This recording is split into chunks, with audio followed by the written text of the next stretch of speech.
Hello everyone and welcome back to Shadow Man Stories. I can picture some of you already in bed, maybe some of you just getting home from work. Wherever you are, whatever time it is, I'm glad you're here. If this helps you relax or sleep, please like and subscribe. It means a lot. Now, let's get you comfortable, and I'll tell you tonight's story. My name is Nathaniel Bloodworth, but everyone calls me Nate. I've been a ranger in these Georgia mountains for 21 years now.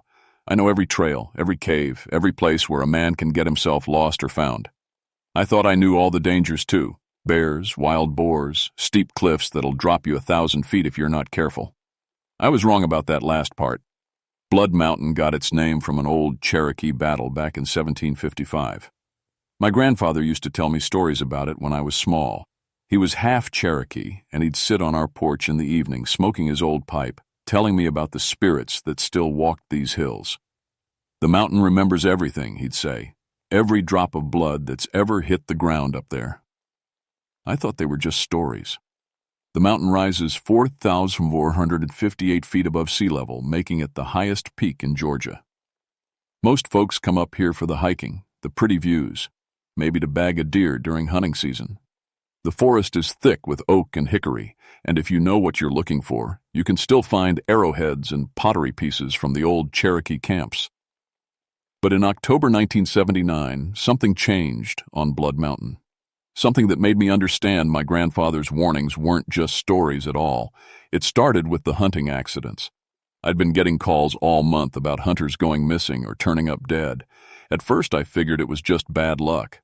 Hunting season brings out a lot of city folks who don't know the woods like they should. They get turned around, fall down a ravine, or maybe run into an angry bear defending her cubs. But these deaths were different. The first body we found was Tommy Hendricks, a local guy who'd been hunting these mountains since he was 12. Tommy knew the woods better than most. We found him at the bottom of Miller's Creek, torn up something fierce. Now, the coroner said it looked like an animal attack, but I'd seen plenty of bear and wildcat kills. This wasn't right. For one thing, Tommy's rifle was gone. Bears don't steal guns. For another, his hunting pack was arranged in a perfect circle around a small fire pit that hadn't been there the day before. The stones were old, really old, arranged in a pattern I'd seen before in Cherokee sites. Someone, or something, had taken the time to build that fire ring after Tommy died. Then there was the smell. Not the usual death smell, but something else. Something like old leather and sage and wood smoke. It hung around that whole area like a ghost. My wife Margaret said I was working too hard, staying out in the woods too long. We'd been having problems since our boy Jacob died the year before. Hunting accident, just like these others. Except Jacob was my fault. I taught him to track, taught him to shoot, taught him everything I knew about the woods, and it still wasn't enough to keep him safe. You can't save everyone, Nate, Margaret kept telling me. You couldn't save Jacob, and you can't save these hunters either. Maybe she was right, but I had to try. The second body showed up a week later. Maria Santos, a wildlife photographer from Atlanta. She'd been documenting the fall colors for some magazine. We found her camera first, hanging from a tree branch about 8 feet off the ground. The strap had been cut clean through with something sharp. Maria herself was another quarter-mile up the trail, laid out neat and tidy on a bed of pine boughs. She'd been killed with arrows. Not modern hunting arrows with steel broadheads, but old ones. The kind with stone points that you see in museums. The arrows were still in her. I called the state police, of course, but they were as puzzled as I was. Who uses stone-tipped arrows anymore? And how do you shoot someone with that kit? And of accuracy? Maria had been hit 3 times, all kill shots, all perfectly placed. Could be some kind of survivalist group, Detective Ray Whitman suggested. Ray was an old friend who'd grown up hunting these same mountains. Maybe someone's gone off the deep end, thinks he's some kind of mountain man. That made sense. It was the kind of explanation that let us sleep at night. But it didn't explain the footprints we found around Maria's body. They were moccasin prints, made with soft leather soles. Nothing wrong with that. Plenty of hunters wear moccasins for quiet walking. The problem was, there were dozens of them, all different sizes, leading off in every direction through the forest. And they all just stopped. Not at a trail, not at a stream, not at a road. They just ended, like whoever made them had disappeared into thin air. That's when I started thinking about my grandfather's stories again. About the Cherokee spirits who still hunted these mountains. About the old laws that governed life and death in the deep woods. The mountain remembers everything, he'd said. Maybe it was time I started remembering too. The third killing happened on a Tuesday morning in late October. I was up at the ranger station going through reports and trying to make sense of what we were dealing with when my radio crackled to life. "Base, this is Unit 7. We got another situation up on the north face. Better get up here quick." I knew from Tom Bradley's voice that it was bad. Tom had been ranging these mountains for 15 years, and not much rattled him anymore. But he sounded shaky, like he'd seen something that didn't fit into his understanding of how the world worked. I grabbed my pack and headed up the mountain. The October air was crisp and clean, full of the smell of dying leaves and wood smoke from distant cabins. It should have been a beautiful morning for a hike. Instead, I felt like something was watching me from behind every tree. The forest was too quiet. In 21 years of working these woods, I'd learned to read the forest like other people. Read books. There's a rhythm to it. Birds calling, squirrels chattering, insects buzzing, the sound of wind through the trees. When that rhythm gets broken, it means something's wrong. Today, the forest was holding its breath. I found Tom at the edge of a small clearing about 2 miles up the trail. He was standing next to his truck, smoking a cigarette with shaking hands. Tom had quit smoking 5 years ago. "What have we got?" I asked. "It's Jim Crawford and his boy Pete," Tom said. "Local guy's been hunting these mountains all their lives. Real experienced." I knew the Crawfords. Jim was a good hunter, careful and respectful of the woods. His son Pete was maybe 19, just getting serious about hunting. They were the kind of people who followed all the rules, never took more than they needed, always cleaned up their campsites. "Where are they?" Tom pointed toward a thick stand of pine trees at the far end of the clearing. "In there. But Nate, this one's different from the others. Real different." We walked across the clearing, our boots crunching on fallen leaves. As we got closer to the tree line, I started to smell that same scent I'd noticed at the other sites. Old leather, sage, and wood smoke. But stronger this time, like whatever was making it had been here more recently. Jim and Pete Crawford were hanging from 2 pine trees about 20 feet apart. They'd been strung up with what looked like braided leather rope, the kind of thing you might see in an old Western movie. But these weren't costume props. The leather was worn and weathered, like it had been made by hands that knew their craft. Both men had been shot through the heart with arrows. Stone-tipped arrows, just like the ones that killed Maria Santos. But these arrows were decorated with feathers and small beads, painted with symbols I didn't recognize. "Jesus," I whispered. "Gets worse," Tom said. Look at their gear." The Crawfords' hunting equipment was scattered around the base of the trees in a pattern that made my skin crawl. Their rifles had been broken in half and arranged, in a cross. Their hunting knives were stuck point first into the ground, forming a circle around the trees.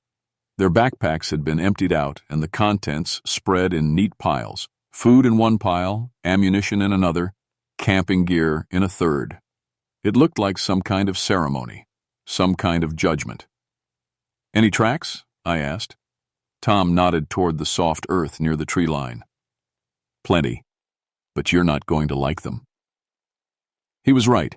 The ground around the trees was covered with moccasin prints, just like at the other sites. But these were clearer, more detailed. I could see the pattern of the leather, the way the stitching created small ridges in the sole prints. And I could see something else. Something that made my hands start shaking, just like Tom's. The prints weren't quite right. They were too long, too narrow. And in a few places, where the ground was particularly soft, I could see what looked like claw marks at the tips of the toes. "Tom," I said quietly, "did you call the state police yet?" "Tried to. Radio won't work up here. Been getting nothing but static all morning." I pulled out my own radio and tried to raise the station. Nothing but white noise and what sounded like voices speaking in a language I couldn't understand. I switched to the emergency frequency, then to the state police channel. Same thing. Something was interfering with our communications. Something that didn't want us calling for help. "We need to get down off this mountain," I said. "Right now." But as we turned to head back to Tom's truck, we heard it. A sound that froze the blood in our veins and made us understand for the first time that we weren't alone up here. It was a war cry, a high, piercing call that echoed off the mountainside and seemed to come from everywhere at once. It rose and fell like a siren, but there was something unmistakably human about it. Something that spoke of hunting and killing and ancient laws written in blood. The cry was answered by another, then another, until the whole mountain seemed to be alive with the voices of hunters closing in on their prey. Tom and I looked at each other. We both understood, without saying a word, that we were in more trouble than our training had ever prepared us for. The voices were getting closer. We ran. We made it to Tom's truck just as the first arrow hit the tailgate. It buried itself 3 inches deep in the steel, the stone point shattering on impact but the shaft quivering like a living thing. "Go! Go! Go!" I shouted, diving into the passenger seat as Tom gunned the engine. The truck lurched forward, tires spinning on the loose gravel of the Forest Service road. In the side mirror, I caught a glimpse of movement in the trees behind us. Figures in what looked like traditional Cherokee dress, moving through the forest faster than any human should be able to move. They were keeping pace with the truck. "Nate," Tom said through gritted teeth, "what the hell is happening up here?" I didn't have an answer. Not one that made any sense, anyway. But as we bounced down the mountain road at dangerous speed, with arrows occasionally whistling past the windows, I started to remember more of my grandfather's stories. He'd told me about the Cherokee hunting parties that had once roamed these mountains. Elite warriors who could track anything, who moved through the forest like ghosts, who followed the old laws that said hunters who killed without purpose or respect would face justice from the spirit world. "The mountain remembers everything," he'd said, "and sometimes it takes revenge." We made it back to the ranger station without getting killed, but just barely. Tom's truck looked like it had been through a war zone, arrows sticking out of the tailgate and the sides, the windshield seats, racked by a stone that had been thrown with impossible accuracy. I tried the radio again. Still nothing but static and those strange voices speaking in what I was now sure was Cherokee. Old Cherokee, the kind my grandfather had spoken when he thought no one was listening. "We need to get help," Tom said. "State police, FBI, somebody. This is way beyond what we can handle." I agreed, but there was a problem. The only way off Blood Mountain was a single Forest Service road that wound down through 15 miles of dense woods. If something was out there hunting us, that road would be a death trap. Instead, I made a decision that probably saved our lives and definitely changed everything that came after. I called William Ridgecrest. William was the oldest Cherokee man I knew, maybe 80 years old, a direct descendant of the families that had lived on Blood Mountain before the government forced them west. He'd stayed behind somehow, hidden in the deep woods, and over the years, he'd become something of a local legend. People said he knew things about these mountains that had been forgotten by everyone else. I'd met him a few times during my ranger work, always deep in the forest, always alone, always seeming to appear out of nowhere like he'd been waiting for me. He'd been respectful but distant, the way you'd expect from someone whose people had been driven from their ancestral home. But maybe, just maybe, he'd know what we were dealing with. I found his number in my personal phone book and called from the landline at the station. He answered on the first ring, like he'd been waiting for my call. "Nate Bloodworth," he said before I could introduce myself. "I wondered when you'd call. William, we've got a situation up on Blood Mountain. People are dying, and I think it might have something to do with the old stories, the Cherokee stories." There was a long silence on the other end of the line. Then, "Meet me at the old trading post ruins. Come alone. And Nate?" "Yeah? Bring tobacco. Real tobacco, not cigarettes. And make sure you come with resin, pecked in your heart. If you don't, you won't make it to the meeting." The line went dead. The old trading post was about 5 miles up the mountain, the remains of a frontier settlement from the 1800s. Nothing left now but a few stone foundations and a chimney that pointed up at the sky like an accusing finger. I made the drive in my ranger truck, taking the back roads and stopping every few minutes to listen for movement in the forest. I'd brought a pouch of ceremonial tobacco that I'd confiscated from some college kids a few months back. I'd been planning to destroy it, but something had made me keep it instead. Now I was glad I had. William Ridgecrest was waiting for me in what had once been the main room of the trading post. He was a small, weathered man with long gray hair braided down his back and eyes that seemed to see everything at once. He wore modern clothes, jeans and a flannel shirt, but there was something timeless about the way he carried himself.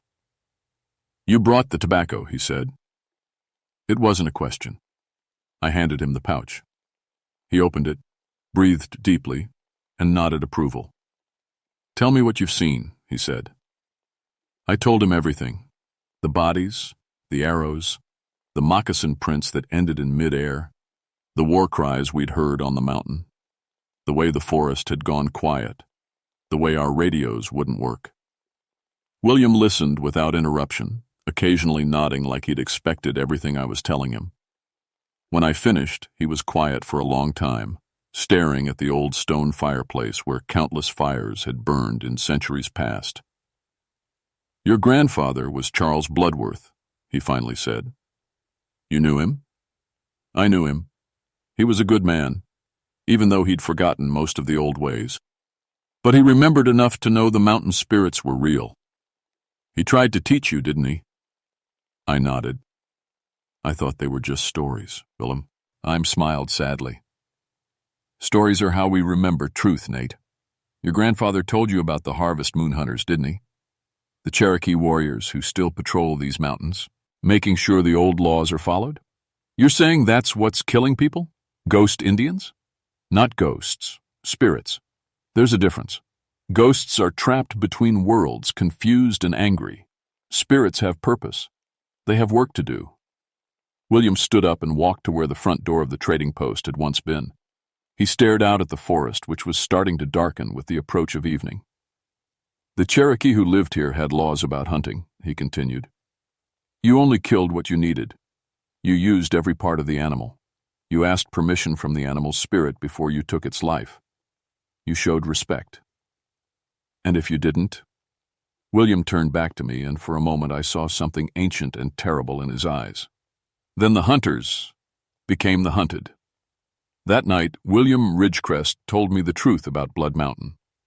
We'd built a small fire in the ruins of the trading post using wood from trees that had grown up through the old floorboards.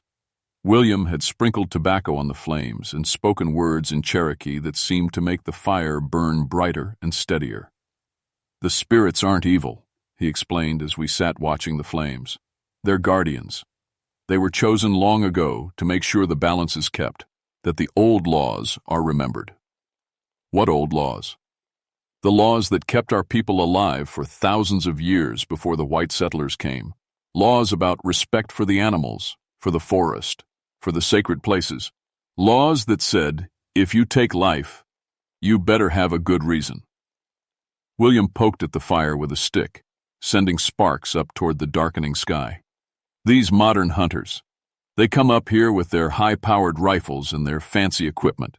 They kill for sport, for the thrill of it. They wound animals and leave them to suffer. They take trophy heads and leave the meat to rot. They have no respect, no understanding of what they're doing. So the spirits kill them? The spirits judge them. There's a difference. The Cherokee hunting spirits can see into a person's heart. They know why you're here, what you intend to do.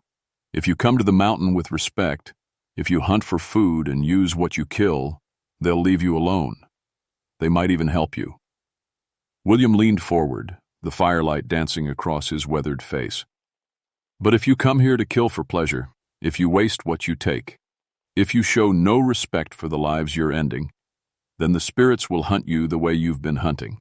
They'll show you what it feels like to be prey." I thought about the bodies we'd found.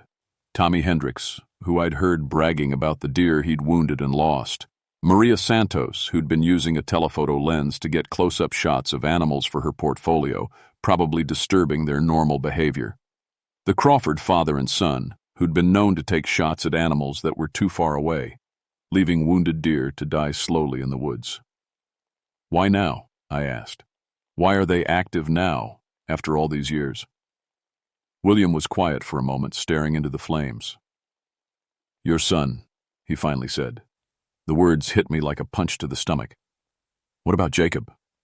Tell me how he died. I didn't want to talk about it. Hadn't talked about it with anyone, not even Margaret. But something about the fire, the old sacred place, the weight of what we were dealing with made the words come. It was last October, hunting season. Jacob was 17, thought he knew everything about the woods. I'd taught him to shoot, taught him to track, taught him everything I knew. My voice cracked. I cleared my throat and continued.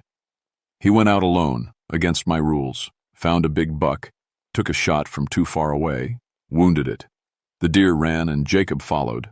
Try it, to finish what he'd started. But he got turned around in the dark, fell down a ravine, broke his neck. And what? William's eyes were steady, patient. What else, Nate? I closed, my eyes remembering the details I'd tried so hard to forget. We never found the deer. Jacob had wounded it bad, probably would have died slow and painful. But when we searched the area, there was no blood trail, no sign of where it went. Just gone. The spirits took it, William said quietly. They ended its suffering, but they also marked your family. Jacob died because he'd forgotten the old laws, just like his father had forgotten them. Just like his grandfather tried to remember them, but couldn't pass them on. The fire popped and crackled, and somewhere in the distance, I heard an owl calling. But underneath that normal forest sound, I could swear I heard something else. Voices, speaking in Cherokee, getting closer. They're coming, William said, standing up. The hunting spirits. They want to judge you, Nate. They want to know if you've learned anything from your son's death. What do you mean? They're going to test you. Give you a chance to show that you understand the old laws, that you can be a bridge between the old ways and the new. But if you fail... William didn't finish the sentence. He didn't need to. The voices were getting closer now, and with them came the sound of footsteps on dry leaves. Lots of footsteps, moving in a circle around the trading post ruins. I could see shapes moving between the trees, tall figures dressed in traditional Cherokee clothing, carrying bows and war clubs and stone-tipped spears. At the center of the group was a man who looked like he'd stepped out of a history book. He wore buckskin pants and shirt decorated with porcupine quills and small shells. His face was painted for war, with red and black stripes across his cheeks and forehead. Eagle feathers hung from his long black hair. But it was his eyes that made me understand what we were really dealing with. They glowed with a light that came from somewhere beyond, the physical world, ancient and terrible, and absolutely certain of their purpose. Atakulakula, William whispered, war chief of the Cherokee. He died in 1777, but he never stopped hunting. The spirit chief stepped into the circle of firelight and looked directly at me. When he spoke, his voice seemed to come from the earth itself, deep and powerful and impossible to ignore. Nathaniel Bloodworth, he said in English that carried only a slight accent. Grandson of Charles, father of Jacob, you have forgotten the old laws. Your people have forgotten. The mountain runs red with wasted blood. I tried to speak but found I'd lost my voice. Atakulakula continued. But you carry Cherokee blood in your veins. You have the chance to remember, to teach others, to restore the balance. Will you accept the trial? What trial? I managed to croak. The war chief smiled, and it wasn't entirely human. The trial of the hunt, he said. You will be prey, as the animals are prey. If you survive until dawn, if you show proper respect for the life you've taken and the lives you've wasted, then you will become a teacher of the old ways. If you fail... He didn't need to finish that sentence either. The spirit warriors began to fade back into the forest, but their leader remained for a moment longer. The hunt begins now, Atakulakula said. Remember, Nathaniel Bloodworth, the mountain remembers everything. And then I was alone with William Ridgecrest and a dying fire, the sound of Cherokee war cries echoing through the darkness around us. I ran through the forest with the hunting spirits close behind, their war cries echoing off the mountainside like the voices of every Cherokee warrior who had ever died defending this land. But as I ran, something strange happened. The panic and terror I'd felt since this all began started to fade, replaced by something I hadn't experienced. Since I was a boy, learning to hunt with my grandfather, I began to remember. I remembered the way my grandfather moved through the woods, never breaking a twig, never disturbing a leaf. Remembered how he'd taught me to ask permission from the deer before taking the shot, to thank the animal's spirit after the kill, to use every part and waste nothing. I remembered the Cherokee words he'd whispered over our kills, prayers I'd thought were just meaningless old syllables. Now, running for my life through the darkness, those words came back to me, and with them came an understanding of what the hunting spirits really wanted. They didn't want to kill me. They wanted to teach me. I stopped running. The forest went silent around me, as if the mountain itself was holding its breath to see what I would do next. I could feel the spirits in the darkness, watching, waiting. "Atakulakula," I called out, surprising myself with how steady my voice sounded. "I'm ready to learn." The war chief materialized from behind a massive oak tree, his painted face unreadable in the moonlight. Around him, his warriors emerged from the forest like they'd been part of the trees themselves. "Speak," he commanded. "I understand now," I said. "My son died because I'd forgotten the old ways. I taught him to hunt, but I didn't teach him to respect what he was hunting. I didn't teach him that taking a life is a sacred act that comes with responsibility." Atakulakula nodded slowly. "Continue." "The people being killed on this mountain, they were hunters who'd lost their way. They killed for sport, wasted what they took, showed no respect for the animals or the forest. They broke the old laws." "And you, Nathaniel Bloodworth? Have you broken the old laws?" I thought about all the hunts I'd been on, all the deer I'd killed over the years. Some for meat, yes, but others for the simple pleasure of the hunt. I thought about the animals I'd wounded and lost track of, the kills I'd made without the proper respect or ceremony. "Yes," I admitted, "I've broken them too." The spirit chief raised his war club, and for a moment I thought my trial was over. But instead of striking me down, he used it to point toward the east, where the sky was just beginning to show the first pale hints of dawn. "The old laws can be restored," he said, "but only by someone who understands both worlds, the world of the Cherokee and the world of the white man. Someone who can teach others what has been forgotten."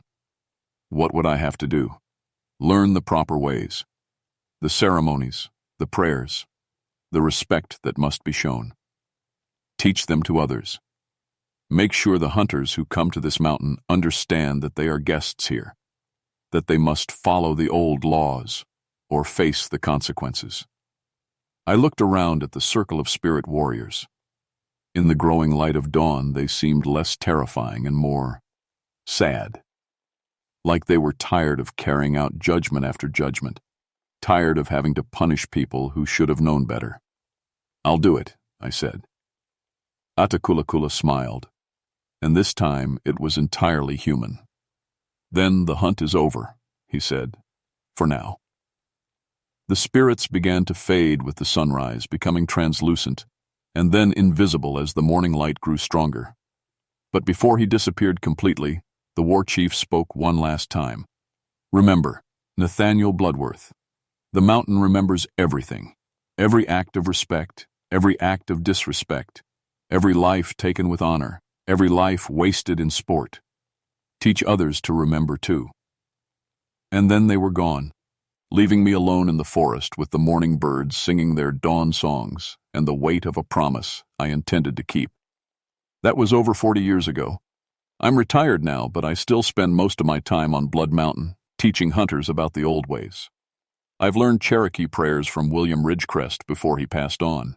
I've studied the traditional hunting methods, the ceremonies of respect and gratitude that should accompany every kill. Most importantly, I've learned to teach others. The hunting accident stopped after that October night in 1979. Oh, we still get the occasional mishap. Someone falls down a ravine, or a bear gets protective of her cubs. But the supernatural killings ended. The spirits seem satisfied that the old laws are being remembered again. But they're still there, watching. Sometimes, on harvest moon nights when the forest goes quiet, you can hear them moving through the trees. And every so often, a hunter who comes to Blood Mountain with disrespect in his heart will catch a glimpse of Cherokee warriors in the shadows, war paint gleaming in the moonlight. Most of them get the message and change their ways. The ones who don't, well, the mountain remembers everything, and it never forgets to collect what's owed. If you're planning to hunt in these ancient mountains, remember what I've told you. Come with respect in your heart. Take only what you need. Use everything you kill. Ask permission from the animal spirit before you pull the trigger. And if you hear war cries echoing through the forest during harvest moon season, don't run. Stop, listen, and remember. The mountain is trying to teach you something you need to know.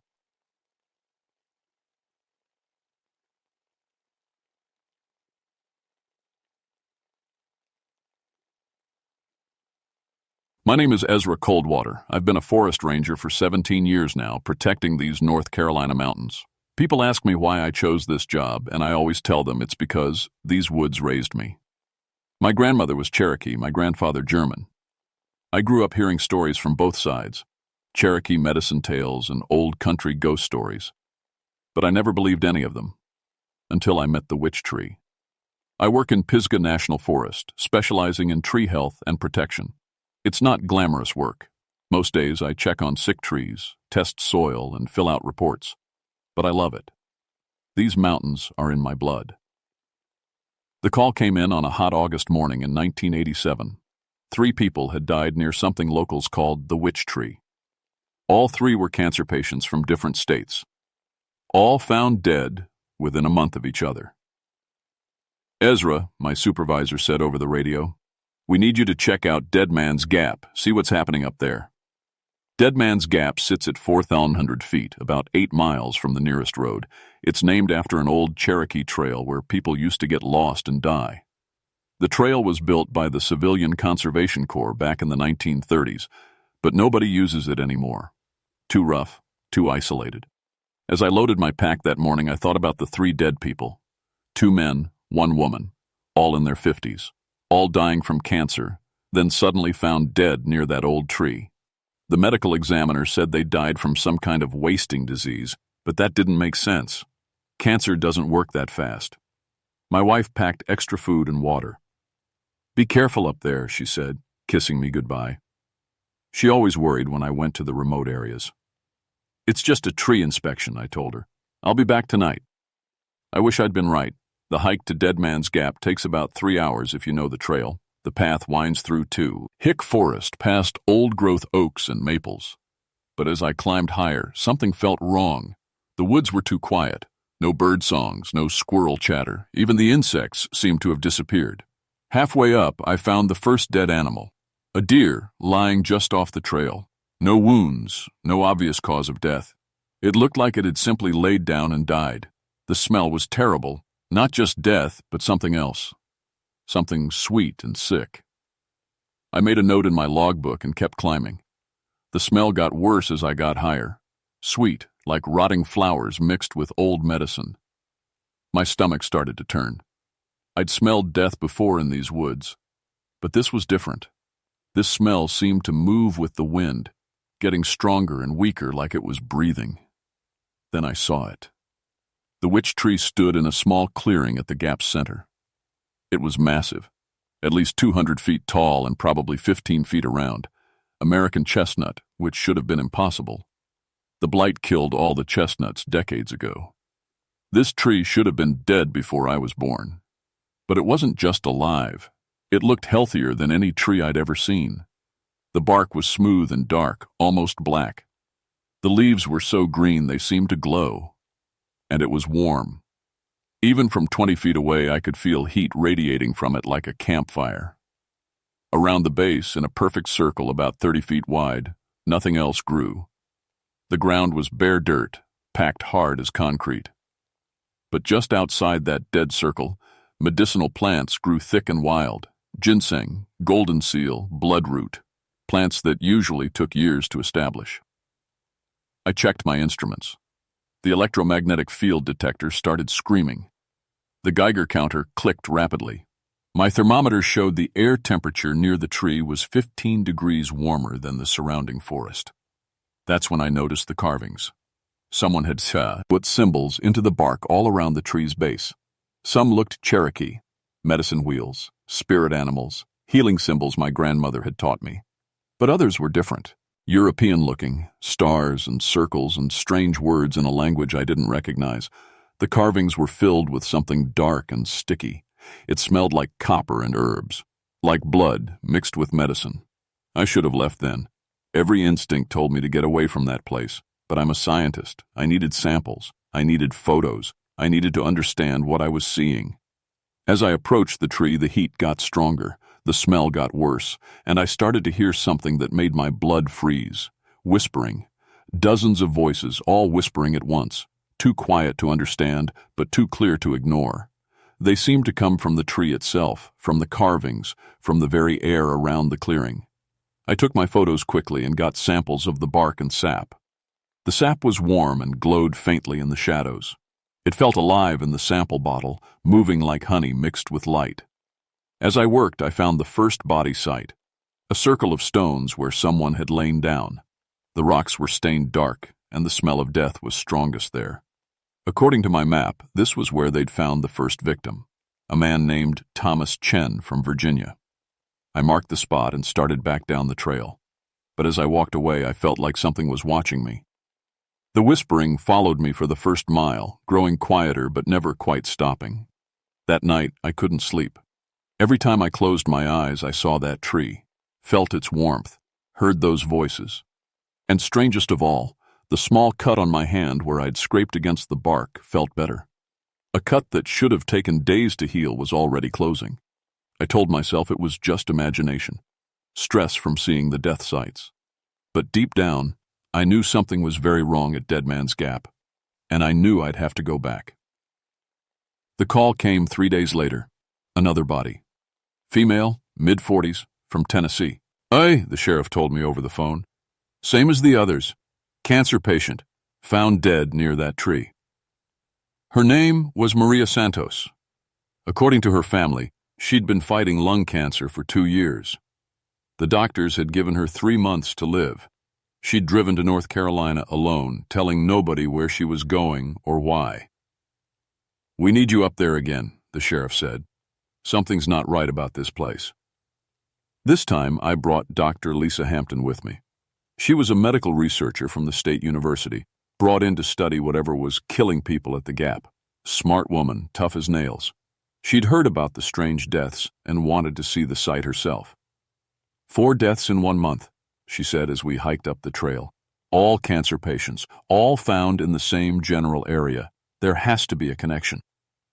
I told her about the tree, about the strange readings, about the medicinal plants growing around it.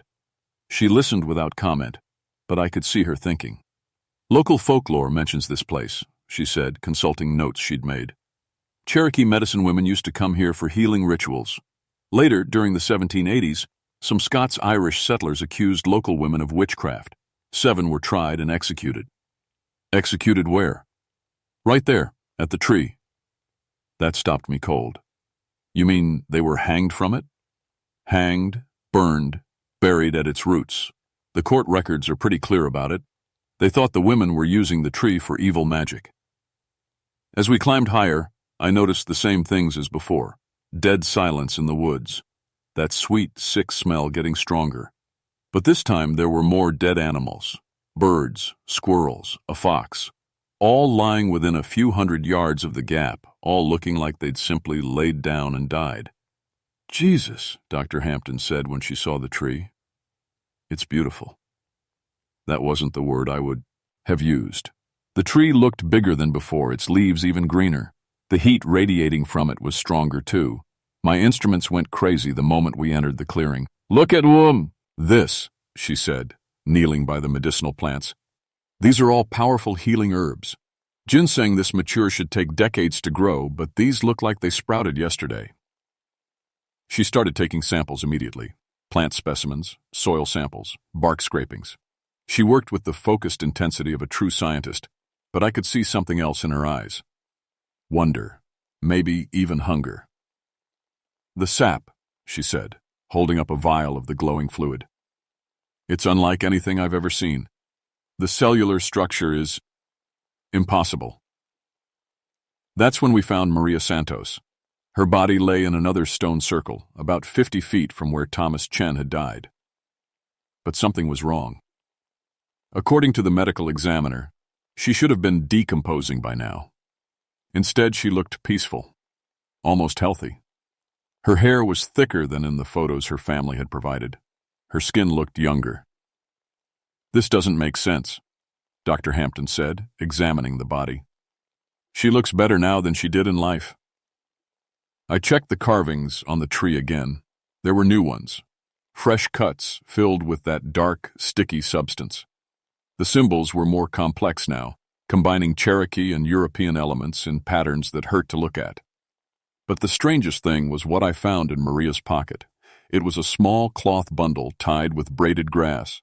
Inside were herbs, small bones, and a piece of bark from the tree. The same kind of healing bundle Cherokee medicine women used to make. But Maria Santos wasn't Cherokee. She was from Tennessee, no connection to the tribe. "Someone gave this to her," I told Dr. Hampton. "Someone who knew what she was looking for." That's when we heard the voices. It started as a whisper, so quiet we almost missed it. But it grew stronger, more distinct. Multiple voices speaking in unison, some in Cherokee, some in English, some in languages neither of us recognized. "Come closer," they said. "Come and be healed." Dr. Hampton dropped her sample kit. Her face had gone white, but there was something else in her expression. Recognition. "That's impossible," she whispered. "That voice. One of those voices." "What? Who is it?" "My grandmother. She's been dead for 20 years. The voices kept calling to us, promising healing, promising answers. I grabbed Dr. Hampton's arm and pulled her toward the trail, but she resisted. "Wait," she said. "We need to study this. We need to understand. We need to leave. Now." But as we backed away from the tree, I felt it again. That same healing sensation I'd experienced after my first visit. The chronic back pain I'd carried for years was fading. The small arthritis aches in my fingers were disappearing, and Dr. Hampton was staring at her hands in amazement. "My scars," she said. "The surgery scars on my abdomen. They're fading." We ran down the trail without looking back, but the voices followed us for miles, calling our names, promising miracles, promising healing for any price we were willing to pay. That night, Dr. Hampton called me at home. She'd run tests on herself, on the samples, on everything we'd brought back from the Gap. "Ezra," she said, and her voice was shaking. "My ovarian cancer. The cancer I've been fighting for 3 years. It's gone. Completely gone. The tree cured me." I felt my own body responding to her words. The small skin cancer I'd had removed last month had been growing back. But now, touching the spot, I felt nothing but smooth skin. "That's impossible," I said. "So is everything we saw up there. But it's happening. The tree is healing us." "For how long?" I asked. "What happened to the others?" She was quiet for a long moment. "I don't know," she finally said. "But I'm going back tomorrow." "Lisa, don't. We don't understand what's happening. That's exactly why I have to go back. This could revolutionize medicine. This could save millions of lives." I tried to argue with her, but she'd already made up her mind. The next morning, she drove up to Dead Man's Gap alone. She never came back down. I found Dr. Hampton 3 days later. She was sitting at the base of the witch tree, her back against its massive trunk. Her eyes were open, staring up at the canopy, but she didn't respond when I called her name. She was alive, but barely. Her skin had turned gray and papery. Her hair, which had been brown and thick, was now white and brittle. She looked like she'd aged 30 years in 3 days. "Lisa," I said, kneeling beside her. "What happened? What did you do?" She turned her head slowly to look at me. Her eyes were cloudy, unfocused. "It spoke to me," she whispered. "All of them spoke to me." "Who? Who spoke to you?" "The women. The Cherokee medicine women. The 7 who were executed. They're all here, Ezra. They're all part of it now." I tried to lift her, to carry her away from the tree, but she was too heavy. Not physically. She'd actually lost weight. But something held her there, kept her connected to the massive trunk. "It's not evil," she said, gripping my arm with surprising strength. "It's just hungry. It needs life to give life. The medicine women understood that. The Europeans didn't. Lisa, you're not making sense. Let me get you to a hospital." "No hospital can help me now. I made a bargain. 30 years of my life for knowledge, for the ability to heal others the way it healed me." I looked at the tree more carefully now. The carvings had multiplied, covering almost the entire visible trunk. Fresh symbols mixed with old ones, creating patterns that seemed to move when I wasn't looking directly at them. But the most disturbing thing was what I saw in the bark itself. Faces.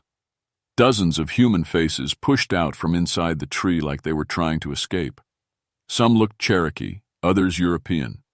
All had their mouths open as if they were screaming or singing. "They're not trapped," Dr. Hampton said, following my gaze. "They chose this. They became part of it so they could continue healing people. That's insane." "Is it? Look around you." I did look around. The circle of medicinal plants had grown larger, thicker. Plants that shouldn't exist in North Carolina were growing here now. Rare healing herbs from around the world, all thriving in the shadow of the witch tree. "It's been calling to them for decades," she continued. "Cancer patients, people with terminal illnesses, somehow they find out about this place. They come here seeking a miracle.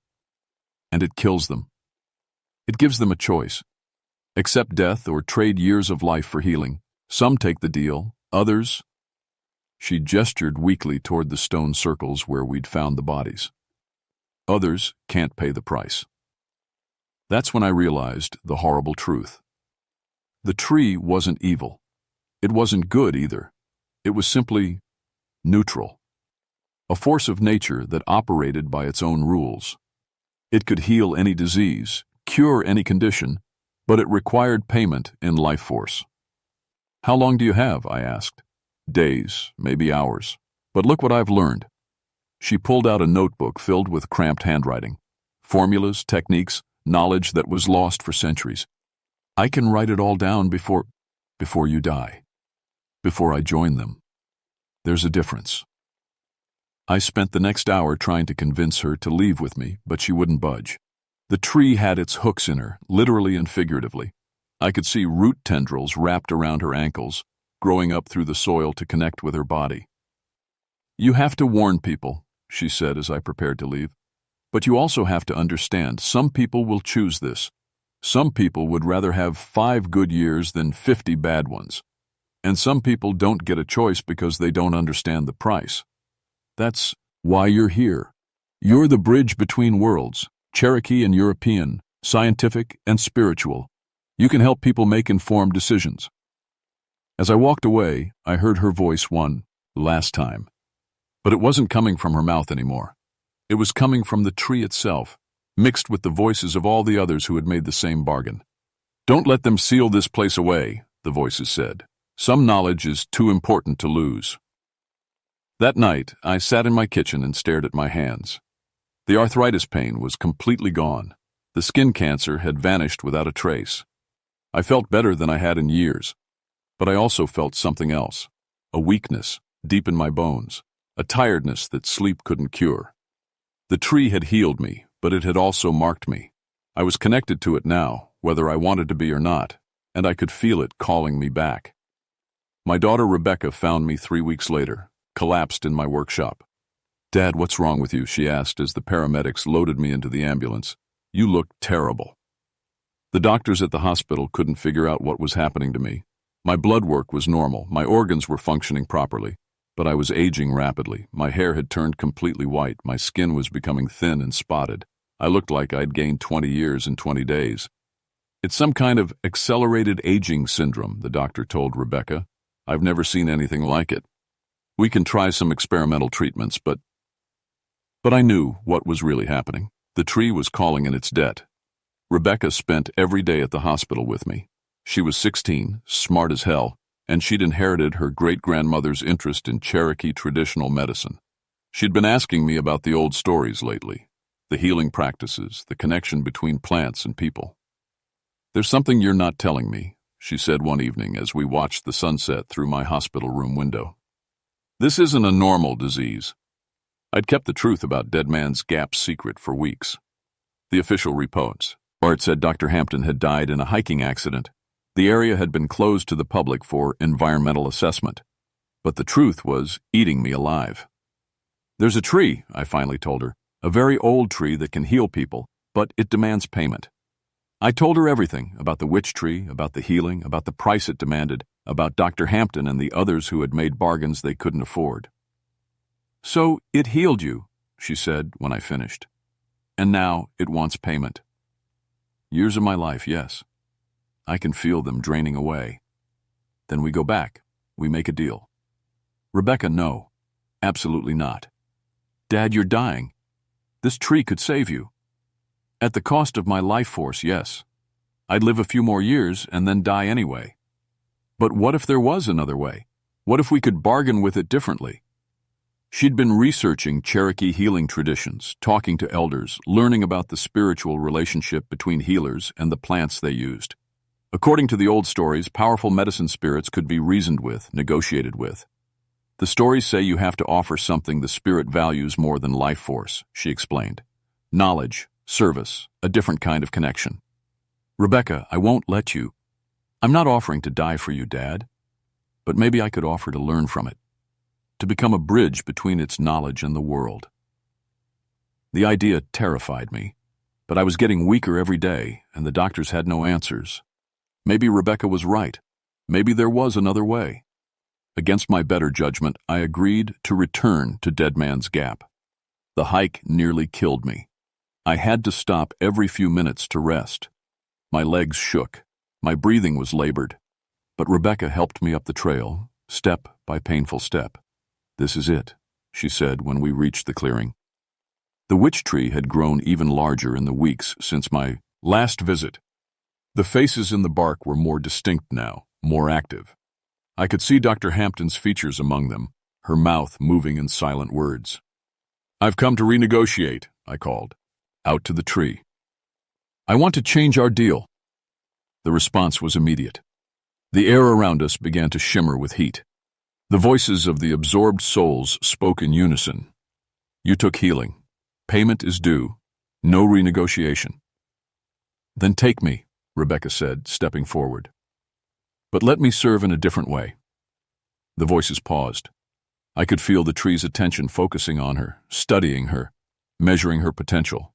You offer yourself as caretaker? The voices asked. I offer myself as a student.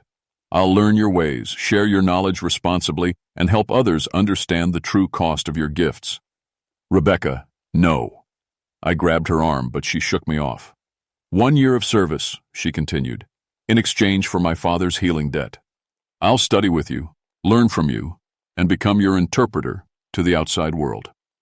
The tree considered this. The faces in the bark turned toward each other, holding some kind of silent conference. Finally, they spoke again.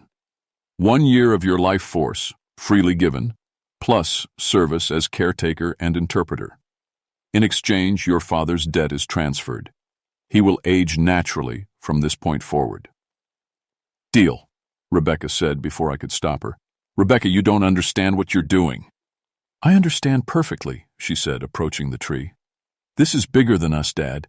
This knowledge could help so many people if they understand the real cost. She placed her hands on the tree's bark. For a moment, nothing happened. Then light began to flow between them, moving from her body into the tree and back again. She gasped, staggered, but didn't let go. I can see them, she whispered. All of them. The medicine women, the accused witches, Dr. Hampton.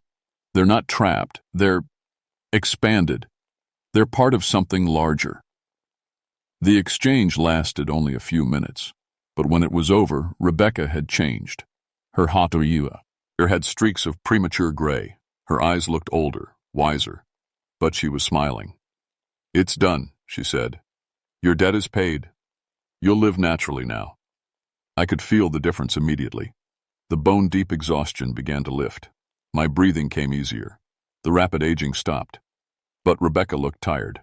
Not old exactly, but marked by the experience in ways I couldn't fully understand. "What did you agree to?" I asked. "I'll spend 1 day a week here for the next year, learning, studying, helping the tree communicate with people who seek its help, making sure they understand the real cost before they make their choice. And after that? After that, I'll have knowledge that could revolutionize medicine. Real knowledge about the connection between healing and life force. I'll be able to help people make truly informed decisions about their treatment options." As we walked back down the trail, Rebecca told me what she'd learned from her brief connection with the tree. "It's not evil, Dad. It's not good either. It's just natural law. Healing requires energy, and energy has to come from somewhere. Modern medicine hides that cost by spreading it across resources, time, money, side effects. The tree just makes the exchange direct. And the people who died? They made bad bargains. They wanted healing but weren't willing to pay the real price. The tree tried to take what it needed anyway, but without their cooperation, the exchange killed them instead of healing them." I understood now why the tree had chosen her. Rebecca had the rare ability to see both sides of complex issues, to understand nuance and balance. She could serve as a true interpreter between the tree's alien logic and human desperation. Over the following months, I watched her fulfill her bargain. She made the hike to Dead Man's Gap every Sunday, spending the day in communion with the witch tree. And she learned about healing from perspectives that no medical school could teach. And she helped people make informed choices. Word got out, despite official efforts to keep the site secret. Desperate people found ways to reach Dead Man's Gap. But now, instead of facing the tree's alien intelligence alone, they met Rebecca first. Some chose to accept the tree's bargain, trading years of life for immediate healing. Others decided they'd rather face their diseases through conventional treatment. A few found middle grounds, smaller healings for smaller sacrifices. But everyone who met with the tree after Rebecca became its interpreter made their choice with full knowledge of the consequences. "It's not about the tree being right or wrong," Rebecca explained to me one evening. "It's about giving people the information they need to make their own choices about their lives and deaths." That was 37 years ago. I'm 78 now, retired from the Forest Service, but still living in these mountains. Rebecca kept her bargain with the witch tree and went on to become one of the most respected medical ethicists in the country. She never married, never had children, but she's helped thousands of people understand the real costs and benefits of their treatment options. The official story is that Dead Man's Gap is closed due to environmental hazards. The real story is more complicated. The tree is still there, still offering its bargains to those desperate enough to seek it out. But now there are safeguards in place, counselors who understand both conventional medicine and alternative approaches, people who can help patients make truly informed decisions. Rebecca visits me every few months. She's in her 50s now, but she looks older. Not from the tree's influence, that bargain ended decades ago. She looks older from the weight of knowledge, from helping people make impossible choices about life and death. "Do you ever regret it?" I asked her during her last visit. "Which part? Saving your life? Learning about the true nature of healing? Helping people understand their options? Any of it. All of it." She was quiet for a long moment, staring out at the mountains where the witch tree still stands. "I regret that the world is complicated enough to need something like the tree," she finally said. "I regret that people get sick and die, that healing requires sacrifice, that there are no perfect answers to the hardest questions. But do you regret your choices?" "No, I don't regret my choices. Last month I was diagnosed with prostate cancer. Not immediately life-threatening, but cancer nonetheless. My doctor outlined treatment options: surgery, radiation, chemotherapy, all with their own costs and uncertainties. "There's another option," Rebecca said when I told her about the diagnosis. "You know there is." "I do know. The path to Dead Man's Gap is still there. The witch tree still makes its bargains. I could trade years of life for immediate healing if I chose to, but I won't. Not because the tree is evil, but because I've lived my full span. I've seen my daughter grow into an amazing woman. I've spent decades protecting these mountains. I've had love, purpose, and meaning. The tree offers healing, but it doesn't offer fulfillment. That has to come from how we choose to live, not from how long we live. I'll face my cancer the conventional way, with doctors and treatments and hope. If it kills me, at least it will be on my own terms, with my life force intact until the natural end.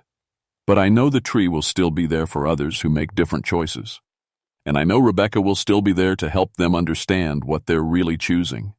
Some knowledge is too important to lose, even when it comes with a terrible price. The witch tree taught me that healing and dying are both part of the same natural cycle. You can't cheat that cycle without consequences, but you can choose how to face it, with fear or wit, understanding, alone or with guidance. In the end, that might be the most important medicine of all. If you ever find yourself desperate enough to seek out impossible healing, remember this. Make sure you understand the true price before you agree to pay it. Some bargains can't be undone, and some costs are higher than the cures they buy.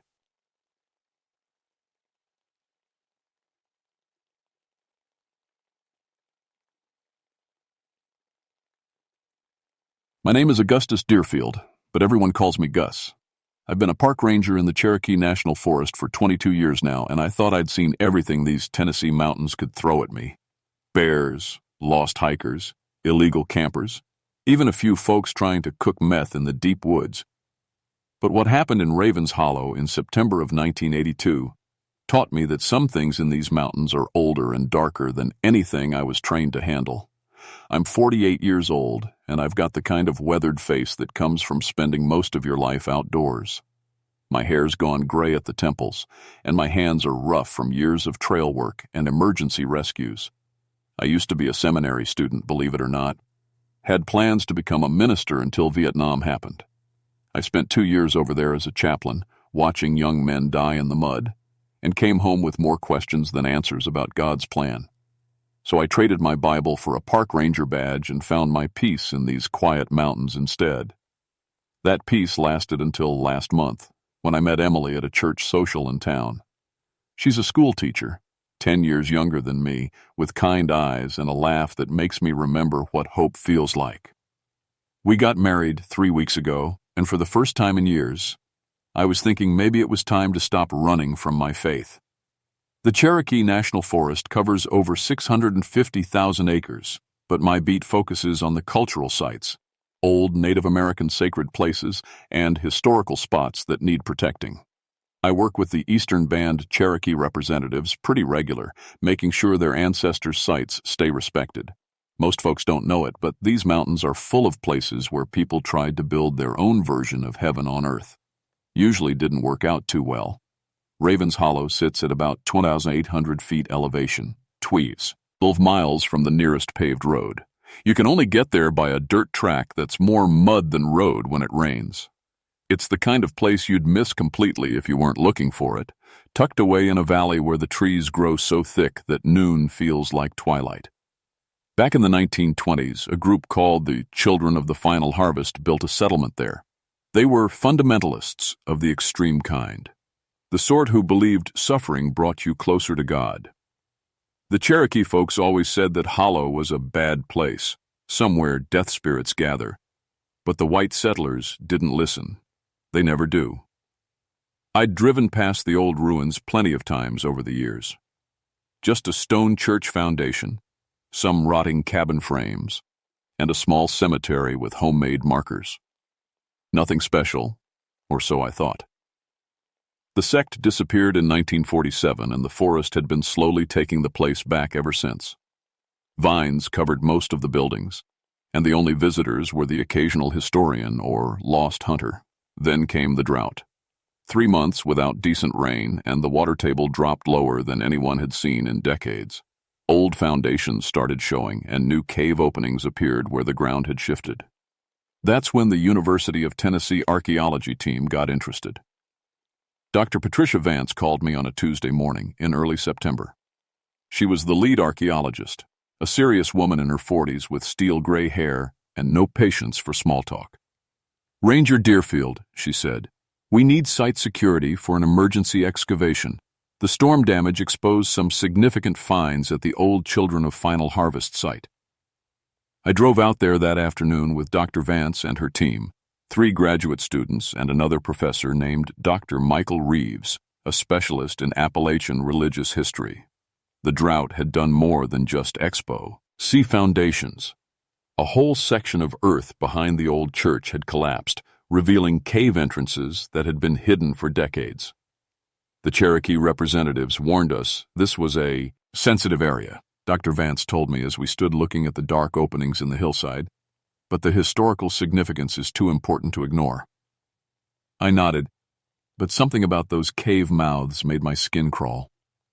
They looked like empty eye sockets in a skull, and there was a smell coming from them. Not quite decay, but close. Sweet and sick, like flowers left too long in a hot room. "How long do you think you'll need?" I asked. "A few weeks, maybe a month. We're finding some unusual bone deposits that might tell us more about the sect's practices." I should have listened to the Cherokee warnings. I should have told that archaeology team to pack up and find somewhere else to dig. But I was a professional, and I'd never believed in the old stories about places where spirits gather. That was my first mistake. The first week went smooth enough. I set up a security perimeter around the site and checked in daily while the team worked. They'd found a lot more than just unusual bone deposits. The caves stretched back into the hillside like a maze, and every chamber they explored was full of bones arranged in patterns that made no sense. "Look at this," Dr. Vance said, showing me photos on her 3rd day.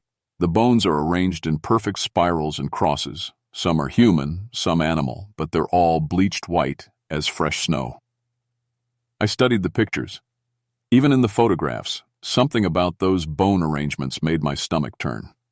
They looked like altars, but wrong somehow, like someone had taken the idea of a church and twisted it into something God never intended. "Could be burial practices," I suggested, trying to sound reasonable. "Some religious groups have unusual ways of honoring their dead." "That's what I thought too," Dr. Reeves added. "But we've counted bones from at least 40 humans, and the community records show the sect never had more than 20 members at any given time." The graduate students, Sarah, Tom, and Mike, were excited about the find. They spent their days mapping the caves and carefully documenting every bone arrangement.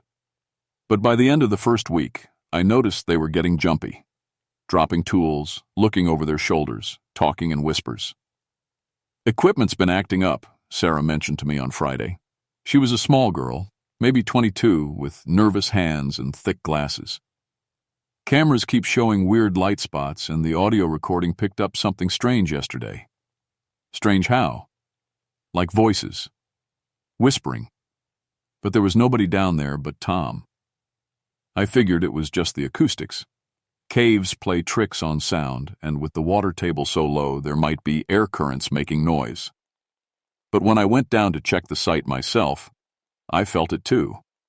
A presence, like being watched by something you couldn't see. The main cave opened into a large chamber about 30 feet across. The walls were natural limestone, but someone had carved symbols into the rock, crosses, biblical verses, and other markings I didn't recognize. The floor was covered in those bone arrangements, laid out with mathematical precision. What bothered me most was how quiet it was. Not normal quiet, but the kind of dead silence you get in a tomb. My footsteps echoed strangely, and my flashlight beam seemed weaker than it should be, like the darkness was soaking up the light. That night, Dr. Vance had the first nightmare. I was staying in a cabin about 2 miles from the site, and her screaming woke me up at 3 a.m. I drove over to the team's camp and found her sitting by their fire, shaking and covered in sweat. "Just a bad dream," she insisted when I asked what was wrong. But her hands were trembling, and she had scratches on her arms that she couldn't explain. "Maybe you should take a break. Act from the caves," I suggested. "No." Her voice was sharp, almost angry. This is the most important archaeological find in Tennessee history. I'm not stopping because of nightmares. Next morning, I found Tom unconscious at the cave entrance. He was lying in one of those bone spirals and his shirt was torn open. Across his chest, someone had carved symbols that matched the ones on the cave walls. The cuts were fresh and bleeding, but when we woke him up, he couldn't remember how they got there. I was just taking measurements, he said, staring at his wounded chest in confusion. I remember setting up the equipment and then nothing. We got him to the hospital in town, and the doctor said the cuts were made with a sharp knife, probably by someone with medical training. They were too precise and clean for an accident, but Tom swore he didn't remember cutting himself, and there was nobody else in the caves. Could be some kind of psychological break, the doctor suggested. People do strange things under stress. But I was starting to think it was something else. That night I called Joseph Running Bear, an elder from the Eastern Band Cherokee who'd worked with the Forest Service before. Mr. Running Bear, I need to ask you about Raven's Hollow, the Cherokee warnings about death spirits gathering there. There was a long pause on the line. You found something, didn't you? Maybe. An archaeology team is working the old Children of Final Harvest site. They've found caves full of bones arranged in religious patterns. Ranger Deerfield, my grandfather, told me stories about that place. The white settlers who built there didn't just practice strange religion. They fed something dark, something hungry. We tried to warn them, but they wouldn't listen. Fed it what? Pain, death, suffering. They thought they were serving God, but they opened a door that should have stayed closed.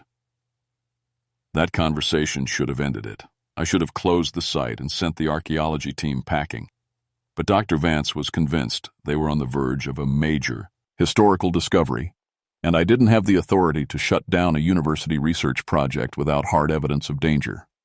2 days later, Dr. Vance disappeared into the caves and didn't come out. We searched for Dr. Vance for 6 hours before finding her in the deepest chamber anyone had mapped so far. She was kneeling in front of a bone altar that hadn't been there the day before, and she was cutting symbols into her own arms with a piece of sharpened bone. Her eyes were open, but she wasn't seeing us. She was seeing something else entirely. Patricia! Dr. Reeves shook her shoulders, but she didn't respond. She just kept carving and kept whispering words I didn't recognize. Not English, not Cherokee, but something older and wrong-sounding. We had to physically carry her out of the cave. She fought us the whole way, screaming about completing the harvest and preparing the temple. When we got her to the surface, she collapsed like someone had cut her strings. What happened down there? I asked when she finally came around.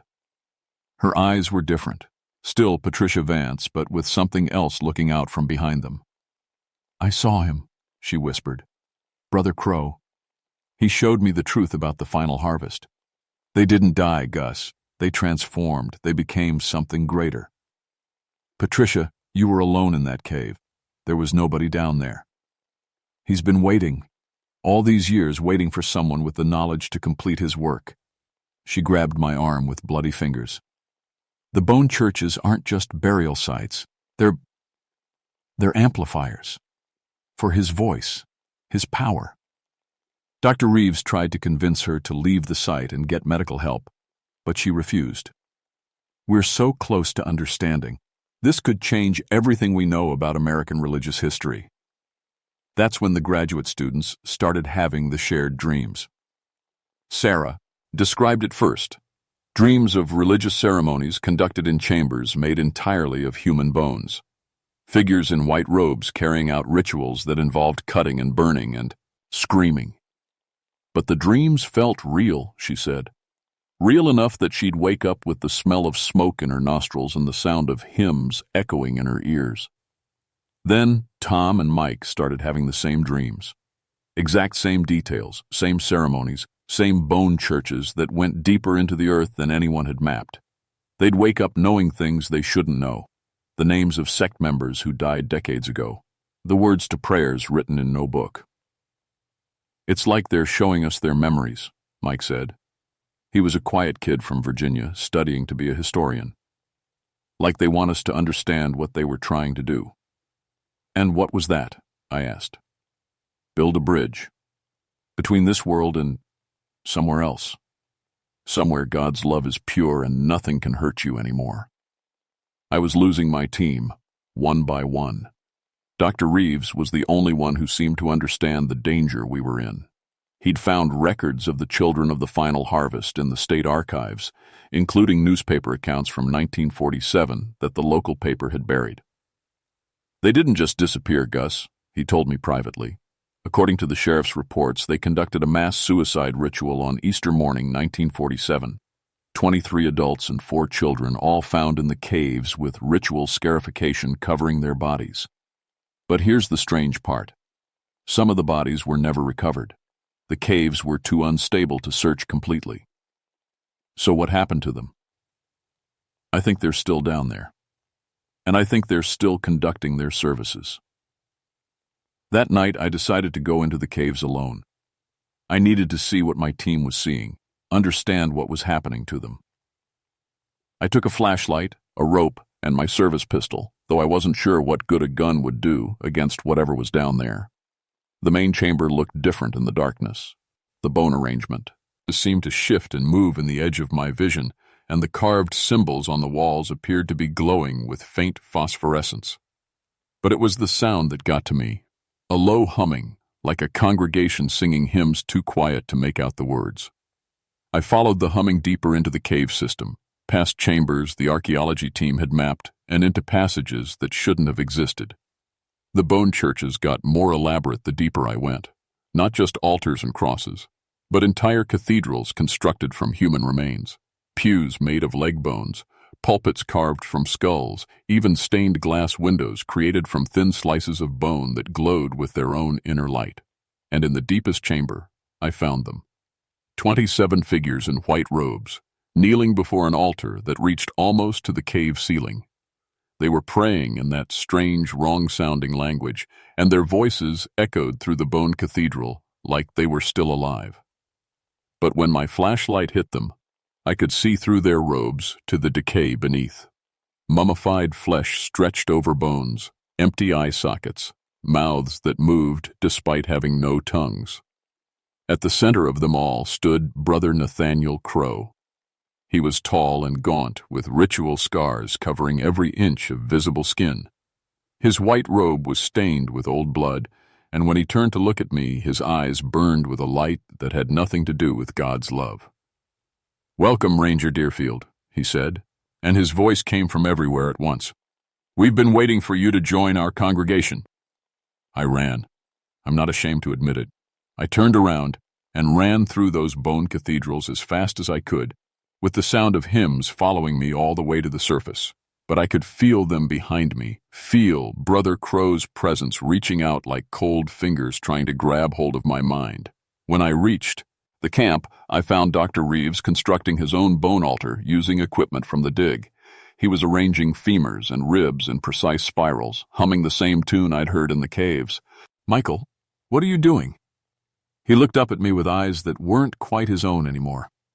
"Preparing the harvest, of course." Brother Crow explained it all to me in the most wonderful dream. We're going to help them complete their great work. That's when I realized the truth. The children of the final harvest hadn't just died in those caves. They'd become something else, something that could reach into the minds of the living and plant their dark seeds. And now they were using my team to finish what they'd started in 1947. I was the only one left who wasn't under their influence. And if I didn't do something fast, there would be 27 old corpses and 4 new ones conducting eternal services in those bone churches. I spent that night in my truck, engine running, ready to drive away from Ravens Hollow and never come back. But I couldn't leave my team down there with those things. Even if they weren't really my team anymore, I had to try. The next morning I drove into town and found Joseph Running Bear at his grandson's garage. He took one look at my face and nodded. "You saw them, didn't you?" "Mr. Running Bear, I need to know how to fight them, how to break their hold on my people." He was quiet for a long time, working on an engine while he thought. Finally, he said, "My grandfather told me the old stories.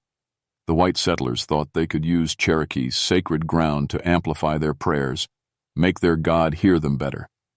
But they weren't praying to any God we'd recognize.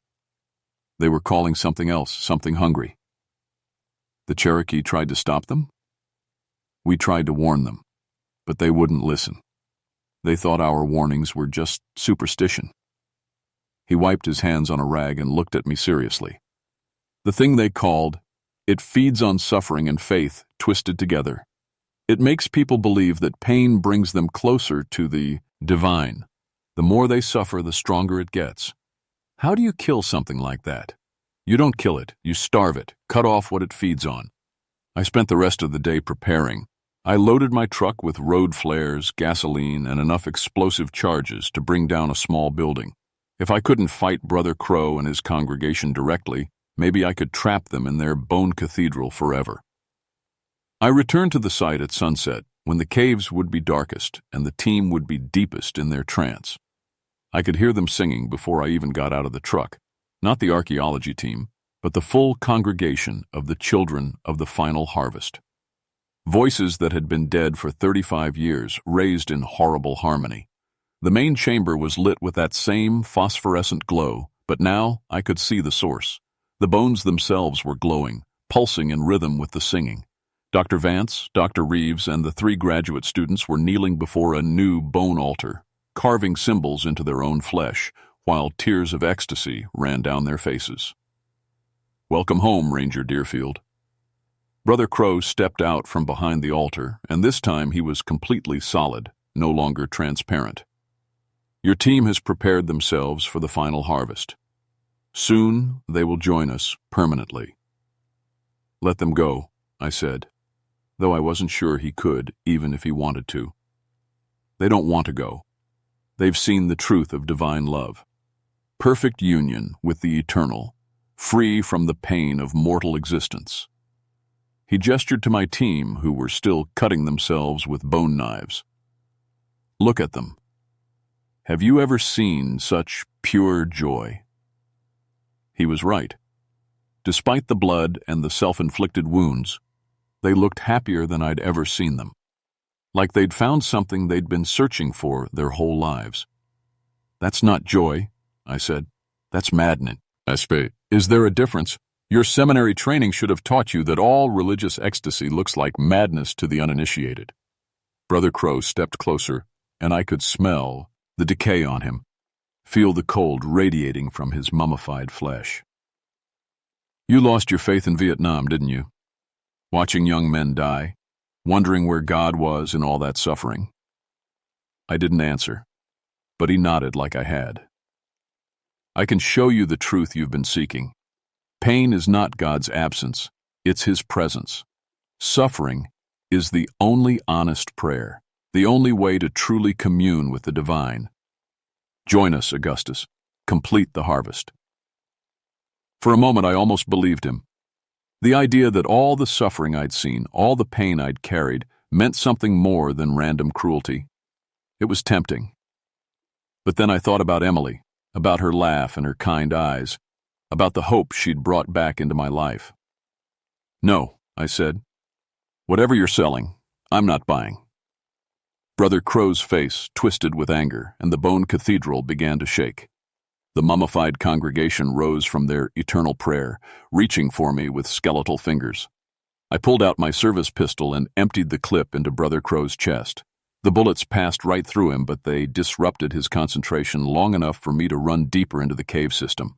I had to get to the main support pillar in the deepest chamber, a natural limestone formation that held up most of the cave ceiling. If I could bring it down with the explosives, I might be able to trap the entire congregation in their bone cathedral. But Brother Crow and his followers were right behind me, moving through the caves like they were floating just above the ground. I could hear them singing that awful hymn, feel their cold presence reaching for my mind, trying to fill it with visions of divine suffering and sacred pain. I reached the main chamber just as my flashlight died. In the phosphorescent glow of the bone churches, I could see the limestone pillar rising from floor to ceiling like a massive tree trowels. Bunk! I placed the explosive charges around its base and set the timer for 2 minutes. "You cannot destroy what we have built," Brother Crow said, materializing beside the pillar. "We are eternal now. Even if you collapse these caves, we will find another way to complete the harvest." Maybe he was right. Maybe destroying the caves wouldn't stop them permanently. But it would save my team, and maybe give the next person who found this place a fighting chance. I lit the road flares and threw them at the bone altars. The phosphorescent glow flickered and dimmed as the ancient bones caught fire. Brother Crow screamed, not in pain, but in rage, as his cathedral began to burn. The explosives went off 30 seconds later. I woke up in the hospital 3 days later with a concussion, 2 broken ribs, and burns on my hands and face. The doctor said a passing hiker found me unconscious beside my truck, which was parked 2 miles from the Ravens Hollow site. "What about my team?" I asked. "What team?" "The report says you were working alone." I tried to explain about Dr. Vance and Dr. Reeves, about the graduate students and the bone churches, but the official investigation found no evidence that anyone else had been at the site. The university had no record of an archaeology team being assigned to Cherokee National Forest. The professors I described didn't exist in their faculty directory. According to the Geological Survey, a minor earthquake had caused a cave-in at the old Children of Final Harvest ruins. The site was declared too unstable for excavation and permanently sealed. End of story. But I knew what I'd seen. I knew about the bone cathedrals and Brother Crow's congregation. And late at night, when the wind was right, I could still hear echoes of that horrible hymn drifting up from the sealed caves. I resigned from the Forest Service a month later and enrolled in nary again. If I was going to fight things like Brother Crow, I needed to understand the battlefield better. I became an ordained minister and took a small church in a town about 50 miles from Ravens Hollow. Emily stood by me through it all, even when I woke up screaming from nightmares about bone altars and mummified congregations. She said she could see in my eyes that something had changed, something that needed healing only faith could provide. I've been ministering for 3 years now, and most of my work involves helping people who've gotten tangled up with extreme religious groups, folks who've been taught that suffering is the only path to God, that pain is somehow sacred. I try to show them a different way, a faith based on love instead of anguish. But I still keep track of the old religious sites scattered throughout the Appalachians. There are more of them than most people realize. Abandoned settlements where various sects tried to build their version of paradise and ended up creating something else entirely. Last month, I got a call from a park ranger in Kentucky. They'd found caves under an old Shaker settlement, caves filled with bone arrangements that defied explanation. The archaeology team studying the site had started having shared nightmares about religious ceremonies conducted by figures in dark robes. I drove up there the next day. If you're ever exploring old religious sites in these mountains and you hear hymns where no churches should be active, leave immediately. Don't try to investigate. Don't think you can handle whatever's down there. Some prayers were never meant to be answered, and some congregations should have stayed buried.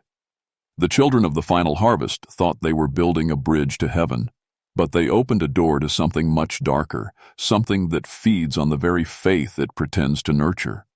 And sometimes, late at night when I'm preparing my Sunday sermon, I wonder if I really stopped them at all, or if I just gave them a new place to plant their seeds. The bone churches are gone, but Brother Crow's harvest continues. And somewhere in the deep places of these ancient mountains, the dead are still singing their twisted hymns, waiting for the next faithful soul to join their eternal congregation.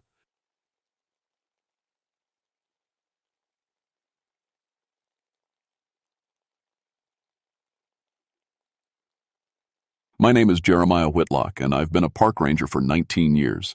I've seen bears attack campers, pulled bodies out of frozen rivers, and watched lightning split trees in half right next to me. But nothing, and I mean nothing, prepared me for what happened on Blackberry Ridge that October. I work the backcountry section of George Washington National Forest in Virginia. It's the kind of place where you might not see another human being for weeks.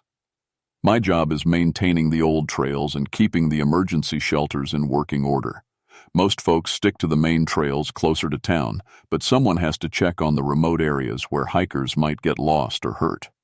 Blackberry Ridge sits at 3,200 feet up in the mountains. The only way to reach it is by an old logging road that hasn't been used since the 1940s. It's 35 miles from the nearest town, and when you're up there, you might as well be on the moon. No cell phone service, no radio contact, just you and the mountains. I'd been having a rough year. My wife Linda had divorced me the spring before, and my daughter Sarah wasn't talking to me much. I'd been drinking more than I should have, though I never touched a drop while working. The solitude of the back country suited me fine. Less people meant less problems. The assignment came down from headquarters in early October. 3 college kids from Virginia Tech had gone hiking near the old CCC shelter cabin on Blackberry Ridge. They'd activated their emergency beacon, but when the rescue helicopter flew over, they couldn't spot anyone. The kids' car was still at the trailhead, keys inside, but no sign of them anywhere. Probably just got turned around, my supervisor told me. You know how these college kids are. Go check it out. I'd been to that cabin plenty of times. It was built by the Civilian Conservation Corps back in the 1930s. Solid stone and timber construction meant to last forever. Hikers could use it in emergencies, though most people found it too isolated and spooky. It sat in a clearing surrounded by thick rhododendron bushes, with the old mine workings scattered around the ridge behind it. The mines were from the 1890s, when coal companies tried to make a go of it up there. Didn't last long. The story goes that in 1897 there was a cave-in that trapped 47 miners underground. They never got the bodies out. The company just sealed up the entrances and walked away. Local folks called it cursed ground after that. I'd heard the old-timers' stories about the coal walkers, the spirits of those dead miners supposedly still wandering the ridge, looking for the daylight they'd never see again. Pure mountain folklore as far as I was concerned. Every mining town has ghost stories. On October 15th, I loaded my pack with 3 days of supplies and started up the trail. It was one of those perfect fall days, crisp air, leaves turning every shade of red and gold you could imagine. The kind of day that reminds you why you love the mountains. But as I climbed higher toward the ridge, something felt different. Wrong, somehow. The forest was too quiet. No bird songs, no squirrels chattering, not even the buzz of insects. Just the sound of my boots on the trail and my own breathing. I've spent enough time in the woods to know when something's off. Animals have senses we don't, and when they all go silent at once, there's usually a good reason. By the time I reached the cabin around noon, the hair on the back of my neck was standing up. The place looked normal enough, solid stone walls, wooden roof, small windows dark as empty eye sockets. But the silence was complete now. Even my footsteps seemed muffled. I called out, "Hello? Anyone here?" My voice died flat in the air like the forest was swallowing the sounds. That's when I noticed the temperature. It had to be 15 degrees colder around the cabin than it had been just 50 yards down the trail. Cold enough that I could see my breath. October, in Virginia. I'd been a skeptic my whole life, but standing there in that unnatural cold with the forest holding its breath around me, I started to think maybe the old-timers knew something I didn't. I found their campsite about a quarter mile from the cabin in a small clearing beside a creek. At first glance, everything looked normal. 3 backpacks arranged neatly around a cold fire ring. Sleeping bags laid out like the kids had just stepped away for a few minutes. But when I looked closer, the details didn't add up. The fire was cold, but there was still food in a pot over the coals, beans and hot dogs, barely touched. When I tested the pot with my hand, it was still warm. Not hot, but warm enough that it couldn't have been sitting there for more than an hour or two. Their personal stuff was scattered around the site. Wallets with cash and credit cards, car keys, even a girl's purse with her phone inside. Nobody abandons that kind of stuff, especially not college kids. I called out again, louder this time. "Jennifer, David, Michael." I'd gotten their names from the missing persons report. "This is Park Service. If you can hear me, make some noise." Nothing. Just that awful, heavy silence pressing down on everything. I started examining the campsite more carefully. That's when I found the tracks. They were human-shaped, sort of, but wrong in ways that made my skin crawl. Too long and narrow, like someone had stretched a normal footprint on both ends. The toes looked fused together, and they pressed deep into the soft earth around the creek. But here's the thing that really got to me. There were dozens of them. They came from the direction of the ridge and circled the campsite over and over, like whatever made them had been walking around and around the sleeping area all night long. I tried to tell myself there was a logical explanation. Maybe the kids were playing some kind of prank.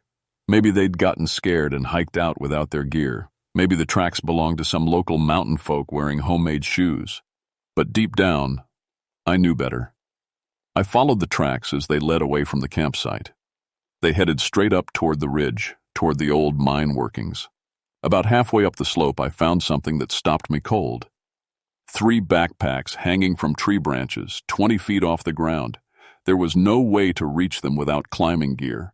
The tree trunks were smooth-barked birch, impossible to scale.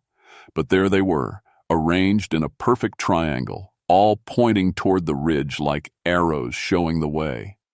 I stood there, staring up at those backpacks, feeling like someone was watching me.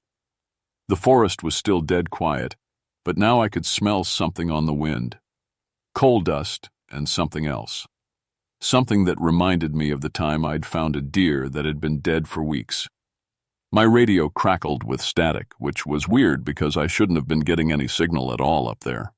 I tried calling headquarters, but all I got was white noise mixed with something that sounded like rhythmic banging, like hammers hitting stone over and over. That's when I heard the voices. Faint at first, carried on the wind from somewhere up on the ridge. Men calling to each other in words I couldn't quite make out. Working songs, maybe. The kind miners used to sing to keep time with their picks. But there hadn't been any mining on Blackberry Ridge for over 80 years. I drew my service pistol, not that I thought it would do much good against whatever was up there, but it made me feel better. Then I started climbing toward the sound of those voices, following the wrong-shaped tracks through the rhododendron thickets. The singing got clearer as I climbed. I could make out individual words now, though, and they seemed to be in some kind of dialect I didn't recognize. Something about coal seams and daylight and finding the way home. The tracks led me to a clearing where several old miners' entrances had been carved into the hillside. Most were sealed with concrete and steel barriers, but the singing was definitely coming from behind them. I could see fresh scratches on the concrete, like someone had been trying to claw their way through with their bare hands. That's when I saw them. 3 figures standing at the edge of the tree line, maybe 50 yards away. Even from a distance, I could tell something was wrong with them. They were too pale, too thin, and they moved in a way that reminded me of marionettes, all jerky and unnatural. One of them turned toward me, and I saw her face clearly for the first time. It was Jennifer Hayes, one of the missing college kids. I recognized her from the photo her parents had provided, but her skin was white as paper, her eyes reflecting light like an animal's, and her mouth was moving in time with that terrible singing coming from underground. She raised her hand and waved at me, perfectly normal, except for the coal dust covering her fingers. Then all 3 of them turned and walked straight into the sealed mine entrance. They didn't open it or break through the concrete. They just stepped forward and disappeared, like walking through fog. The singing stopped. The forest stayed silent, and I stood there with my pistol drawn, trying to convince myself that I hadn't just seen 3 college kids walk through solid stone. I radioed for backup as soon as I got back to an area with decent reception. Susan Hartwell, another ranger from the Shenandoah district, arrived the next morning with a case full of mining survey maps from the 1890s. "Jeremiah," she said, spreading the yellowed papers across the cabin's wooden table, "this ridge is honeycombed with tunnels. Look at this." The maps showed an underground network that stretched for miles beneath Blackberry Ridge. Main shafts, connecting tunnels, air vents, equipment chamber. It was like a whole city carved into the mountain, and every single entrance location matched exactly with where I'd found those strange tracks. "The cave-in happened here." Susan pointed to a spot marked with red ink on the map. "October 13th, 1897. 47 miners trapped when the main support timbers gave way. They tried to dig them out for 3 weeks, but more collapses kept blocking the rescue tunnels." I told her what I'd seen, the hanging backpacks, the wrong-shaped tracks, the 3 figures disappearing into solid stone. Most people would have thought I'd lost my mind, But Susan had been working these mountains for 15 years. She'd seen things that didn't make it into the official reports. "My grandfather worked these mines," she said quietly. "He was one of the rescue crew in '97. Used to say the strangest thing about that disaster wasn't how many men died. It was how they kept hearing picks and shovels working down there, weeks after the cave-in, even after they sealed the entrances. That second night, we set up camp in the clearing near the cabin. I wanted to be close to the mine entrances after dark to see if whatever I'd witnessed would happen again. We didn't have to wait long. As soon as the sun dropped behind the ridge, the sound started. Faint at first, like an echo from very far away. The ring of metal on stone, the creak of wooden cartwheels, men calling to each other in voices that carried impossible distances through solid rock. Susan grabbed her flashlight and started toward the sealed mine entrances. "We have to document this." "Don't," I said, catching her arm. "Trust me on this. We stay here. We observe, but we don't go up there in the dark." Good thing, too, because that's when they came out. First one, then another, then dozens of them. Pale figures emerging from mine entrances that had been sealed with concrete and steel. They moved in single file, carrying picks and shovels, wearing clothes from different time periods, some in 1890s mining gear, others in more modern work clothes. And among them, clear as day, were the 3 college kids. Jennifer, David, and Michael walked with the others, their skin that same unnatural white, their eyes reflecting our flashlight beams like animals. They carried mining tools that looked fused to their hands, and their mouths moved in unison with that haunting work song. "Jesus Christ," Susan whispered. "How many are there?" I counted at least 60 figures in the procession. They spread out across the ridge, some heading for different mine entrances, others disappearing into the forest, all of them moving with that same puppet-like gait, all singing that same wordless tune. We watched them work throughout the night. They'd emerge from one sealed entrance, march to another, and disappear back underground. Sometimes we'd hear the sound of digging, picks striking stone in rhythm. Sometimes we'd hear cartwheels rolling across tracks that had been torn up decades ago. As dawn approached, the sounds grew fainter. The figures began returning to the mines, filing back through concrete barriers like they were made of mist. The last one to disappear was Jennifer Hayes. She turned and looked directly at our hiding spot before stepping into the sealed entrance. For just a moment, her face looked almost human again, confused, frightened, like she was trying to remember something important. Then she was gone, and the ridge fell silent again. "We have to get them out of there," Susan said. "I don't think they want to come out," I replied. "I think they're part of it now, part of whatever's been going on down there for the past 80 years. But Susan was already packing her gear. "There's got to be another way into those tunnels. The maps show ventilation shafts, emergency exits. We find a way in, we find a way to reach them." I should have stopped her, should have radioed for more backup or just grabbed her and hiked straight back to headquarters. But the truth was, I wanted answers too. I'd spent 19 years in these mountains, and I needed to understand what was happening on Blackberry Ridge. We found an old air shaft about half a mile from the main mine entrances. It dropped straight down into darkness with an iron ladder that looked older than both of us combined. Susan tested the rungs carefully. "It's solid enough," she said. "Rusty, but it'll hold our weight." This is a bad idea. Probably. But those kids are down there, and they're our responsibility. She started down the ladder before I could argue further. I watched her headlamp beam get smaller and smaller until it was just a tiny point of light in the blackness below. Her radio crackled once, then went silent. I waited 5 minutes, then 10, then 15. No response to my calls. No light visible at the bottom of the shaft. I checked my own gear: flashlight, spare batteries, emergency rope, first aid kit, and my service pistol. Then I started down the ladder after her, into whatever was waiting in the depths of Blackberry Ridge. The last thing I heard before descending was the sound of picks striking stone, echoing up from far below. The ladder dropped 40 feet into a tunnel that hadn't seen daylight since the Taft administration. My flashlight beam revealed rotting timber supports, rusted mining equipment, and walls that wept with some kind of mineral deposit that glowed faintly in the dark. "Susan," I called out. My voice echoed strangely in the confined space, like the sound was being stretched and distorted by the tunnel walls.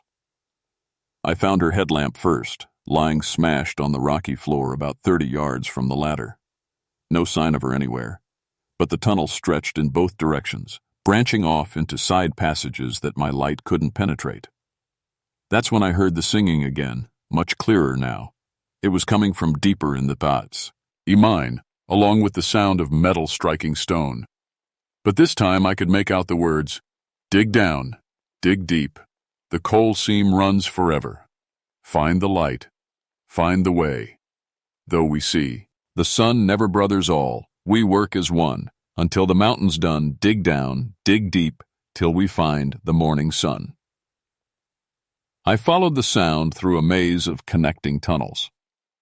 The mining maps Susan had brought were useless down here, the passages twisted and branched in ways that didn't match any survey.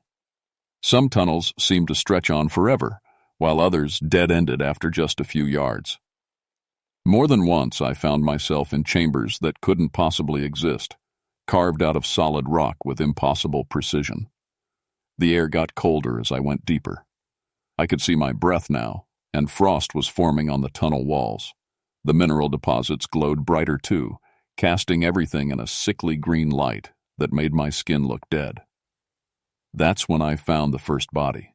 It was wedged in a side passage wearing modern hiking clothes. Male, college-aged, with ID in his wallet that read, Michael Chen, one of the missing Virginia Tech students.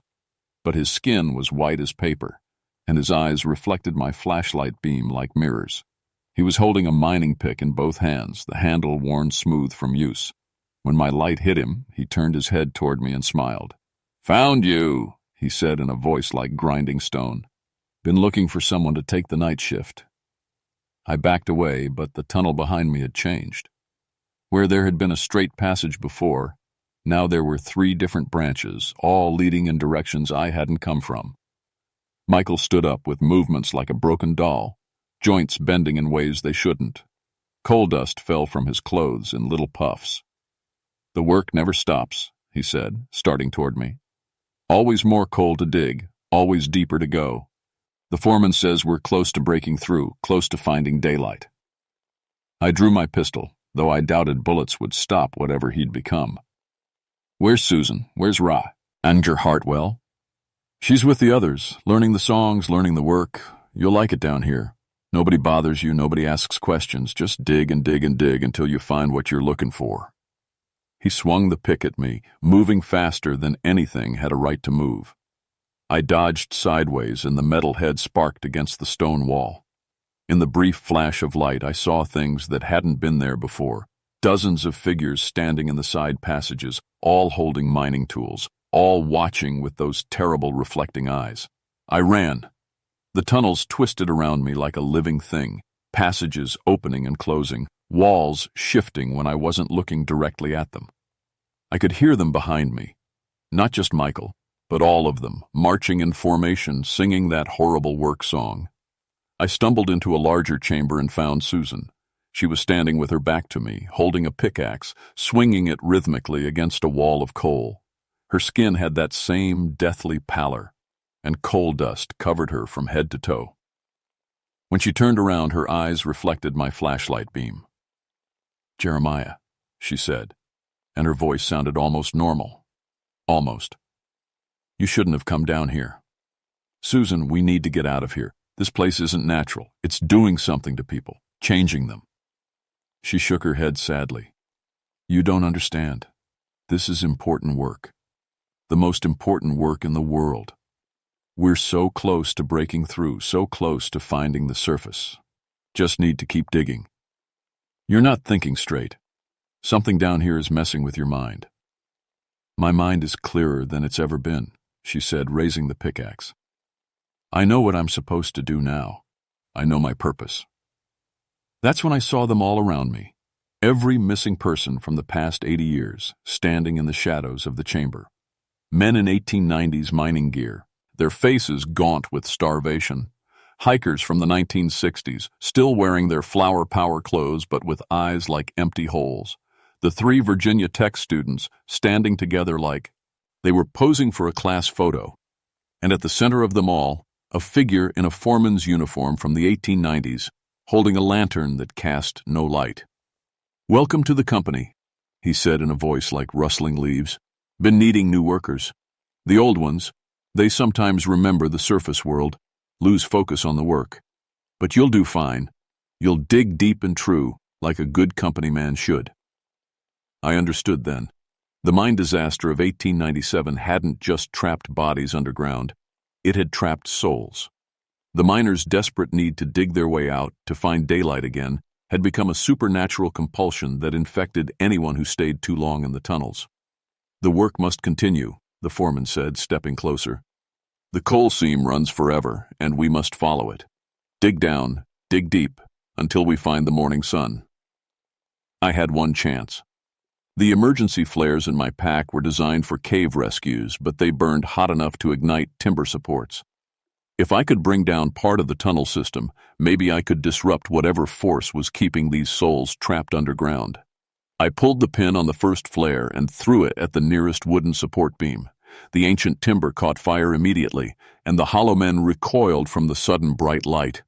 "The work!" the foreman screamed. "You'll destroy the work!" I lit 2 more flares and jammed them into cracks in the tunnel walls. The whole chamber filled with red light and smoke, and the possessed miners stumbled around like they were waking from a long sleep. For just a moment, Susan's eyes cleared. She looked at me with recognition, with fear.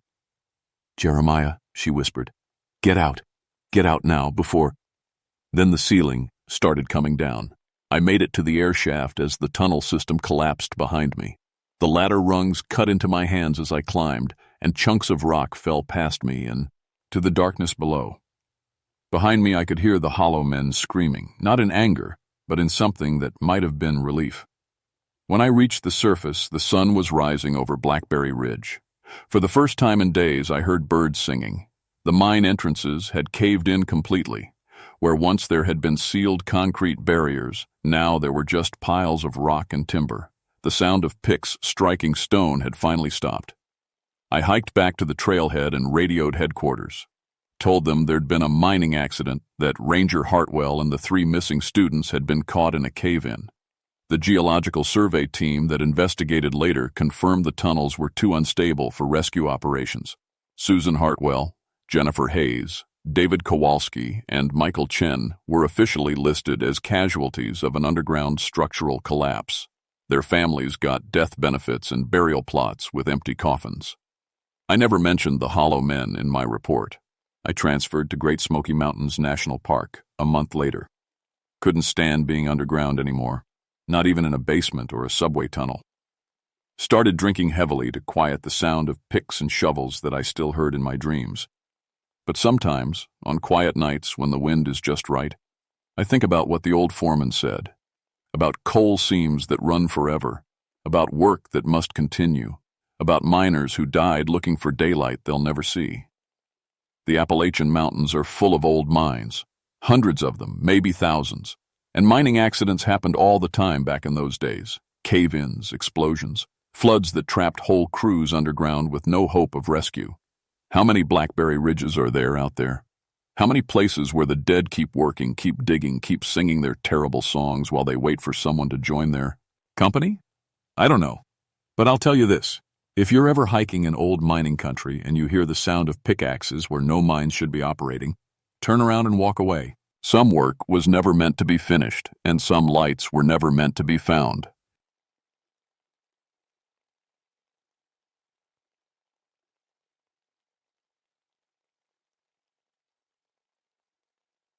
My name is Obadiah Mountainheart, but folks call me Obi.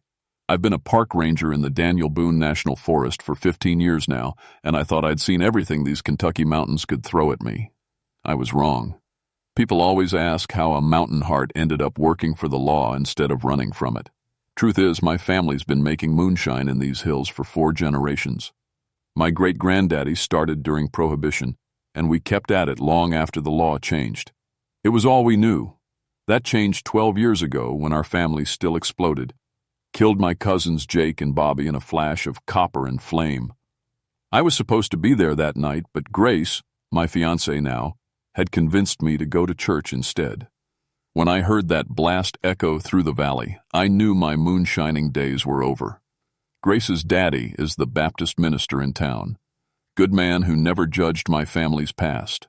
When he helped me get clean and find my way to the Lord, I figured the best way to make things right was to use what I knew about these mountains to catch other folks doing what my family used to do.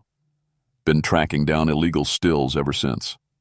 Moonshiner's Ridge sits about 22 miles from the nearest town, up logging roads that most maps don't show. It's a limestone ridge that rises 20,600 feet above sea level, honeycombed with caves and fed by natural springs that run so pure they're almost sweet. The water up there is perfect for making liquor, which is why my family and others have been using those caves since the 1880s. The old-timers always said the ridge was haunted. My granddaddy used to warn us kids about the singing stones, claimed rocks up there would call men to their doom, said if you heard music coming from the stones themselves, you'd best turn around and run. But I figured that was just moonshiner talk, stories meant to keep competition away from the best still sites. October of 1975 was when I learned different. The leaves had started turning, and that mountain cold was settling in. Morning fog rolled through the valleys, thick as cotton, and you could feel winter coming in the air. It was prime moonshining season, harvest time, when folks traditionally ramped up production before the deep cold set in. That's when the federal boys came calling. 3 agents from the Bureau of Alcohol, Tobacco, and Firearms sat in my little ranger station, looking serious as undertakers. Agent Thomas Clark did the talking.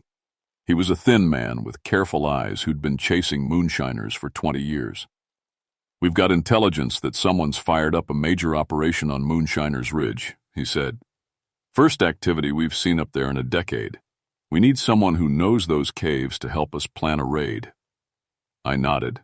Made sense, they'd ask me. I knew every cave and spring on that ridge, every path and hiding spot. My family had used most of them over the years. When do you want to go up? I asked. We're doing preliminary reconnaissance first, Clark said. Just the 3 of us, mapping the operation, counting stills, figuring out how many men we're dealing with. Should take 2 days. I offered to guide them, but Clark shook his head. We've got good maps.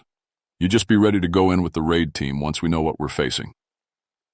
That was the last time I saw Agent Clark with his right mind intact.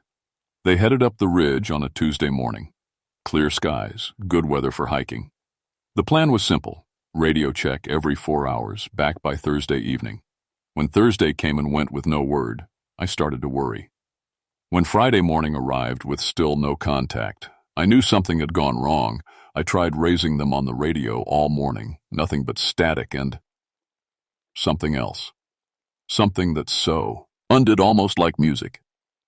I headed up to Moonshiner's Ridge that Friday afternoon, taking the old logging road as far as my truck could manage.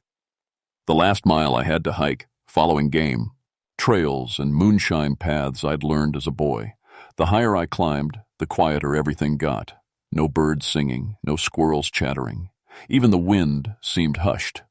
I found their base camp first, 3 tents set up neat and professional in a clearing near the main cave entrance.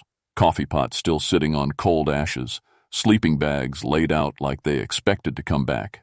But no sign of the agents themselves.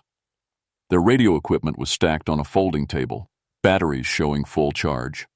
I tried to call for backup, but all I got was that same strange static with something underneath it. Faint music that made my skin crawl. Sounded like old mountain songs, the kind my granddaddy used to hum while he worked his still. The cave entrance yawned in front of me like a mouth.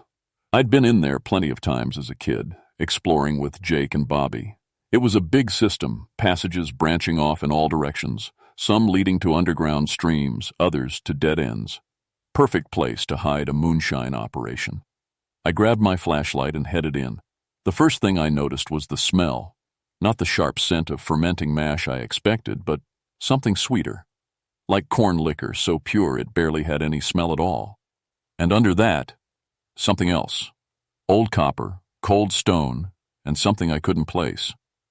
My flashlight beam swept the main passage, picking out the familiar limestone walls. But something was different.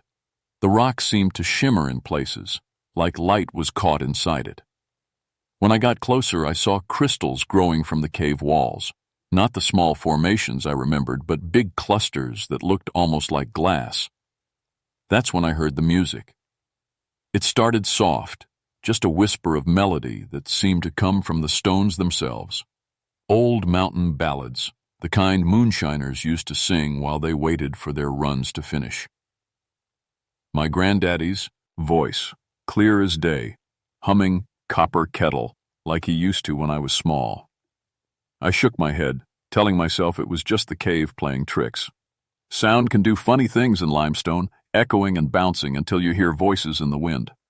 But as I went deeper, the music got stronger. More voices joined in. My cousins Jake and Bobby, singing harmony like they used to around the still on cold nights.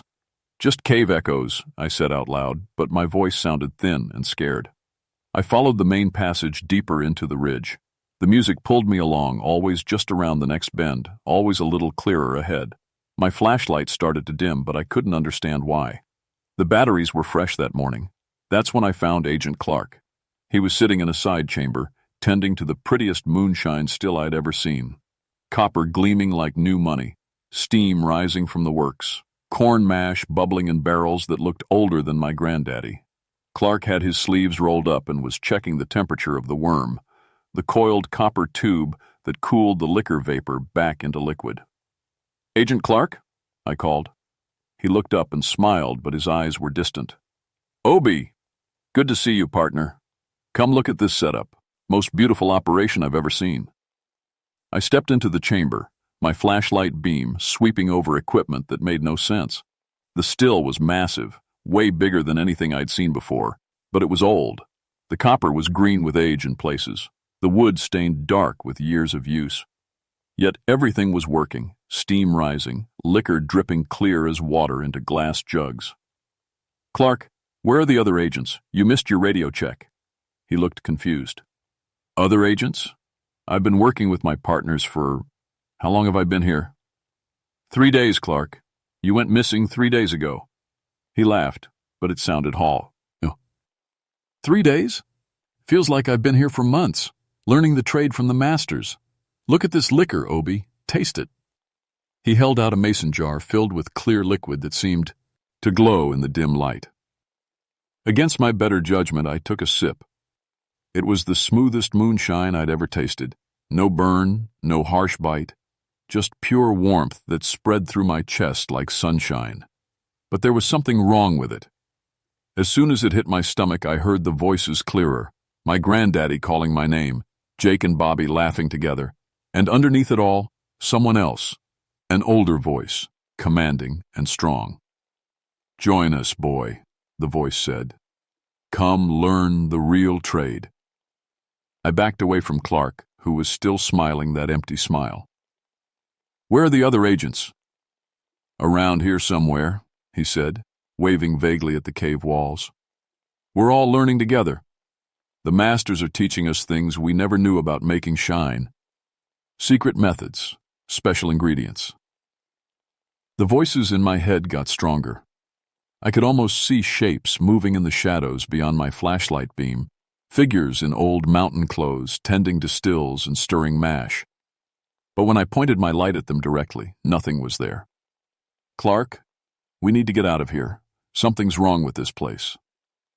But he'd already turned back to his still, humming along with the music that poured from the crystal formations on the walls. The same song my granddaddy used to sing. I ran. I made it back to base camp as the sun was setting, my heart pounding like a drum. Clark was lost to whatever was happening in those caves, but I had to find the other 2 agents. And I needed backup. Federal agents don't just disappear into thin air. I tried the radio again, but the music was stronger now. It filled the static, clear mountain harmonies that made my hands shake. I could hear my granddaddy's voice calling to me, telling me to come back to bring my family skills to the real operation. Saturday morning brought Agent Sarah Mitchell, Clark's partner from the Louisville office. She was a T to Junt. A woman in her 40s who'd been tracking moonshiners longer than I'd been a ranger. When I told her what I'd found, she listened without interrupting. "Describe Clark's behavior again," she said. "Like he was drunk, but not drunk, happy, but empty, like he'd forgotten the outside world existed." Mitchell nodded grimly. "I brought the files on this ridge. There's a pattern here, Obi, going back over 100 years. She spread old police reports and newspaper clippings on the folding table. Headlines jumped out. 3 moonshiners found dead in ridge caves, 1923. Federal agents disappeared during Prohibition Raid, 1932. Local men lost in cave system, 1967. Every 10 years or so, people go missing up here," Mitchell said. "Always connected to moonshining, always near those caves. And the survivors, when there are any, tell the same story. Music from the rocks, voices calling them deeper." I studied the old photographs. Men with explosion burns, gunshot wounds, cave-in injuries, all found in the same chamber where I'd seen Clark. All described as tending to moonshine operations that shouldn't have existed. "We need to get Clark and find those other agents," I said. Mitchell checked her weapon. "Lead the way." We went back into the caves that afternoon, both carrying heavy-duty flashlights and extra batteries. The music started as soon as we crossed the entrance, faint at first, then stronger as we moved deeper. Mitchell heard it too. I could see it in the way her jaw tightened. "Just acoustics," she said, but she didn't sound convinced. We found the second agent, David Marsh, in a chamber deeper in the system. He was stirring a barrel of mash that smelled like heaven and hell mixed together, like the best corn liquor you ever imagined, with undertones of something that made your stomach turn. "Agent Marsh," Mitchell called. "Where's Agent Williams?" Marsh looked up with that same empty smile. "Sarah, good to see you. Williams is around somewhere learning from the masters. You should try this mash. Secret recipe, been handed down for generations." He held out a dipper full of the fermenting corn mixture. The smell hit me like a physical blow, sweet and sharp and wrong. I could see shapes moving in the shadows around us. But every time I turned my head, they vanished. "How long have you been here, David?" Mitchell asked. "Time doesn't matter down here," he said dreamily. "We're part of something bigger now, part of the tradition." The crystals on the cave walls were bigger here, some as tall as a man. They hummed with that mountain music, and I swear I could see light moving inside them, not reflecting, but actually glowing from within. Mitchell grabbed Marsh's arm. "We're leaving. Now." But when she touched him, something happened. The music got suddenly loud, filling the chamber with harmonies that made my teeth ache. Marsh's eyes went completely blank, and he smiled wider. "You should stay," he said. "The master wants to meet you." That's when I saw him.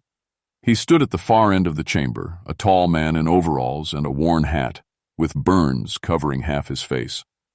I could see right through him to the cave wall behind, but he was solid enough to cast shadows. He raised one translucent hand and the music swelled. "Ezekiel Kane," he said in a voice like distant thunder. "Master distiller since 1889. Welcome to my operation." More figures appeared around us. Dozens of them, all wearing the wounds that killed them. Explosion burns, gunshot holes, cave-in crushes, all of them tending to ghostly stills and phantom barrels, continuing the work they'd died doing. "You have the gift," Kane said to me. "Mountain blood, family knowledge. Join us and learn the real secrets." The crystal formations sang louder, and I felt something pulling at my mind. The desire to stay, to learn, to be part of this eternal moonshine operation. Part of me wanted it, wanted to see my granddaddy and cousins again, wanted to learn the old ways, properly. Mitchell grabbed my arm and ran, pulling me away from the ghostly distillery. Behind us, Kane's laughter echoed through the caves, and the music followed us like a living thing. We made it to the main passage before we found Agent Williams. He was dead. Not recently dead. His body was dried out, mummified by the cave's cool, dry air. But he was sitting upright next to another still, hands positioned like he'd been working right up until the moment his heart stopped. The expression on his face was peaceful, even happy. How long? Mitchell whispered. I checked his body as best I could without disturbing it. Weeks, maybe months, but Clark said they'd been here 3 days. The music was everywhere now, pouring from the crystals, calling us deeper into the cave system. I could hear my name being sung in my granddaddy's voice, could see Jake and Bobby waving at me from the shadows. We need to get out, I said, before we end up like Williams. But when we turned toward the entrance, Kane was there, blocking our path. Nobody leaves until they've learned the trade, he said. The ghostly master distiller wasn't alone. Behind him stood every moonshiner who'd ever died in these caves. Generations of mountain men, all bearing their death wounds, all focused on us with hungry eyes. You understand now, Kane said to me. The stones sing to those with the calling. They trap what matters most, the dedication, the passion, the knowledge. We continue the work, even in death. I could see the truth in the crystal formations around us. They pulsed with trapped souls, glowing brighter whenever someone came near. The music wasn't just sound. It was the voices of everyone who died pursuing their craft, forced to continue forever.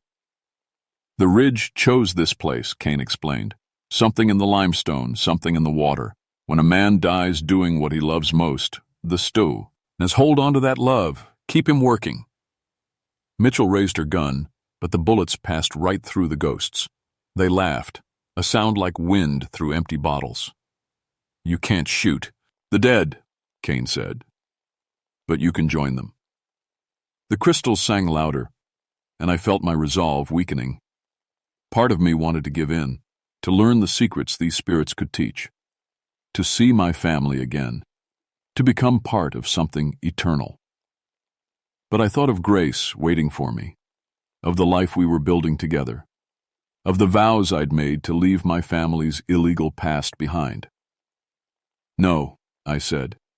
I chose a different path. Kane's face darkened. Then you'll die like the others. The stones will have you either way. That's when I noticed something. The main crystal formation, the biggest cluster in the chamber, was directly above an old support timber. One of the beams my own family had installed decades ago to keep this section of cave from collapsing. The timber was rotted through, held up only by the pressure of the crystal growth around it. If it failed, this whole section of cave would come down. I had explosive charges in my pack, standard equipment for clearing dangerous trees, enough to bring down the support and collapse the chamber. But Clark and Marsh were still in here somewhere, lost in the ghostly operation. If I brought down the caves, they'd die too. Obi, Mitchell said quietly, how many people come through these mountains? How many more will the stones trap? She was right. This had been going on for a century. It would keep going on until someone stopped it. I started placing charges around the rotted timber while the ghosts closed in. Kane commanded his army of dead moonshiners to stop me, but they moved like they were walking through thick mud. Death had made them powerful but slow. You don't understand, Kane roared. We're keeping the tradition alive. The old ways, the mountain knowledge, without us, it all dies. Some traditions need to die, I said, setting the last charge. The crystals screamed, an awful sound like breaking glass mixed with man voices. I could see faces in them now, trapped souls looking out with desperate eyes. My granddaddy, Jake and Bobby, Agent Williams, and dozens of others going back generations. 30 seconds, I told Mitchell. We ran for the cave entrance while the ghosts howled behind us. The crystal's song became a shriek of rage and despair. Behind us, the chamber filled with spectral light as every trapped soul tried to break free at once. The explosion shook the entire ridge. I felt the cave system collapse behind us as we dove out of the entrance. Tons of limestone crashed down, sealing the chambers where Kane and his ghostly operation had worked for over a century. The crystal's music cut off like someone had thrown a switch, leaving only the natural sound of settling rock. In the sudden silence, I thought I heard something else. Voices saying goodbye. My granddaddy's voice, peaceful now. Thank you, boy. We're finally free. Then nothing but mountain wind and the distant call of a hawk. Clark and Marsh never made it out. We found their bodies weeks later when the rescue teams finished digging. They'd died with peaceful expressions like Agent Williams, still tending to their ghostly stills when the cave came down. The official report called it a geological collapse caused by illegal mining operations. 3 federal agents killed in the line of duty during a moonshine raid gone wrong. The cave system was declared too dangerous for further exploration and officially sealed. I left the Ranger Service the week after the funerals. Couldn't stand the thought of patrolling those mountains anymore, knowing what was out there. Grace and her father welcomed me into their church, and I found my calling as a minister instead. Been preaching for 30 years now, helping families deal with loss and tragedy. But I never forgot what I learned in those caves. See, there are other places, in these mountains where people died doing what they loved most. Old coal mines, where trapped miners keep working in the dark.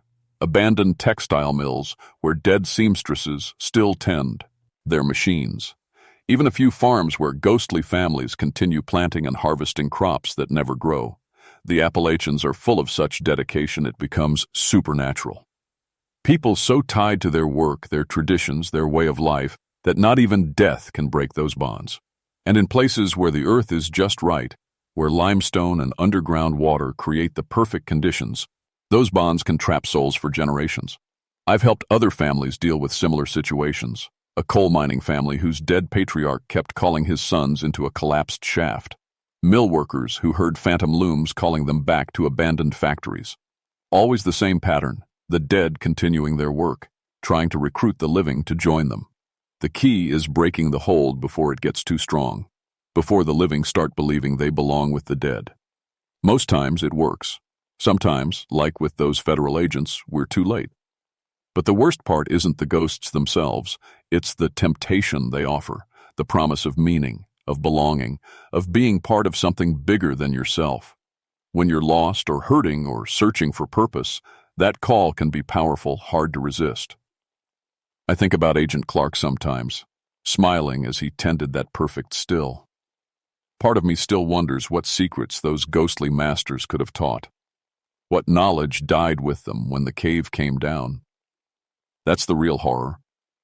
Not that the dead won't rest, but that the living might choose not to. So, if you're ever hiking in moonshine country and you hear music coming from the rocks themselves, turn around and walk away. Don't follow the voices, no matter how familiar they sound. Don't taste the liquor, no matter how pure it looks. Some songs are meant to lead you straight to hell, and once you start singing along, it gets mighty hard to stop. The ridge is quiet now, sealed under tons of limestone.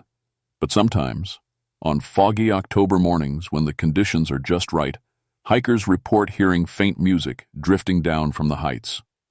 Old mountain songs sung in voices that carry the weight of eternity. I tell them it's just the wind playing tricks. But deep down, I know better. Some stones never stop singing.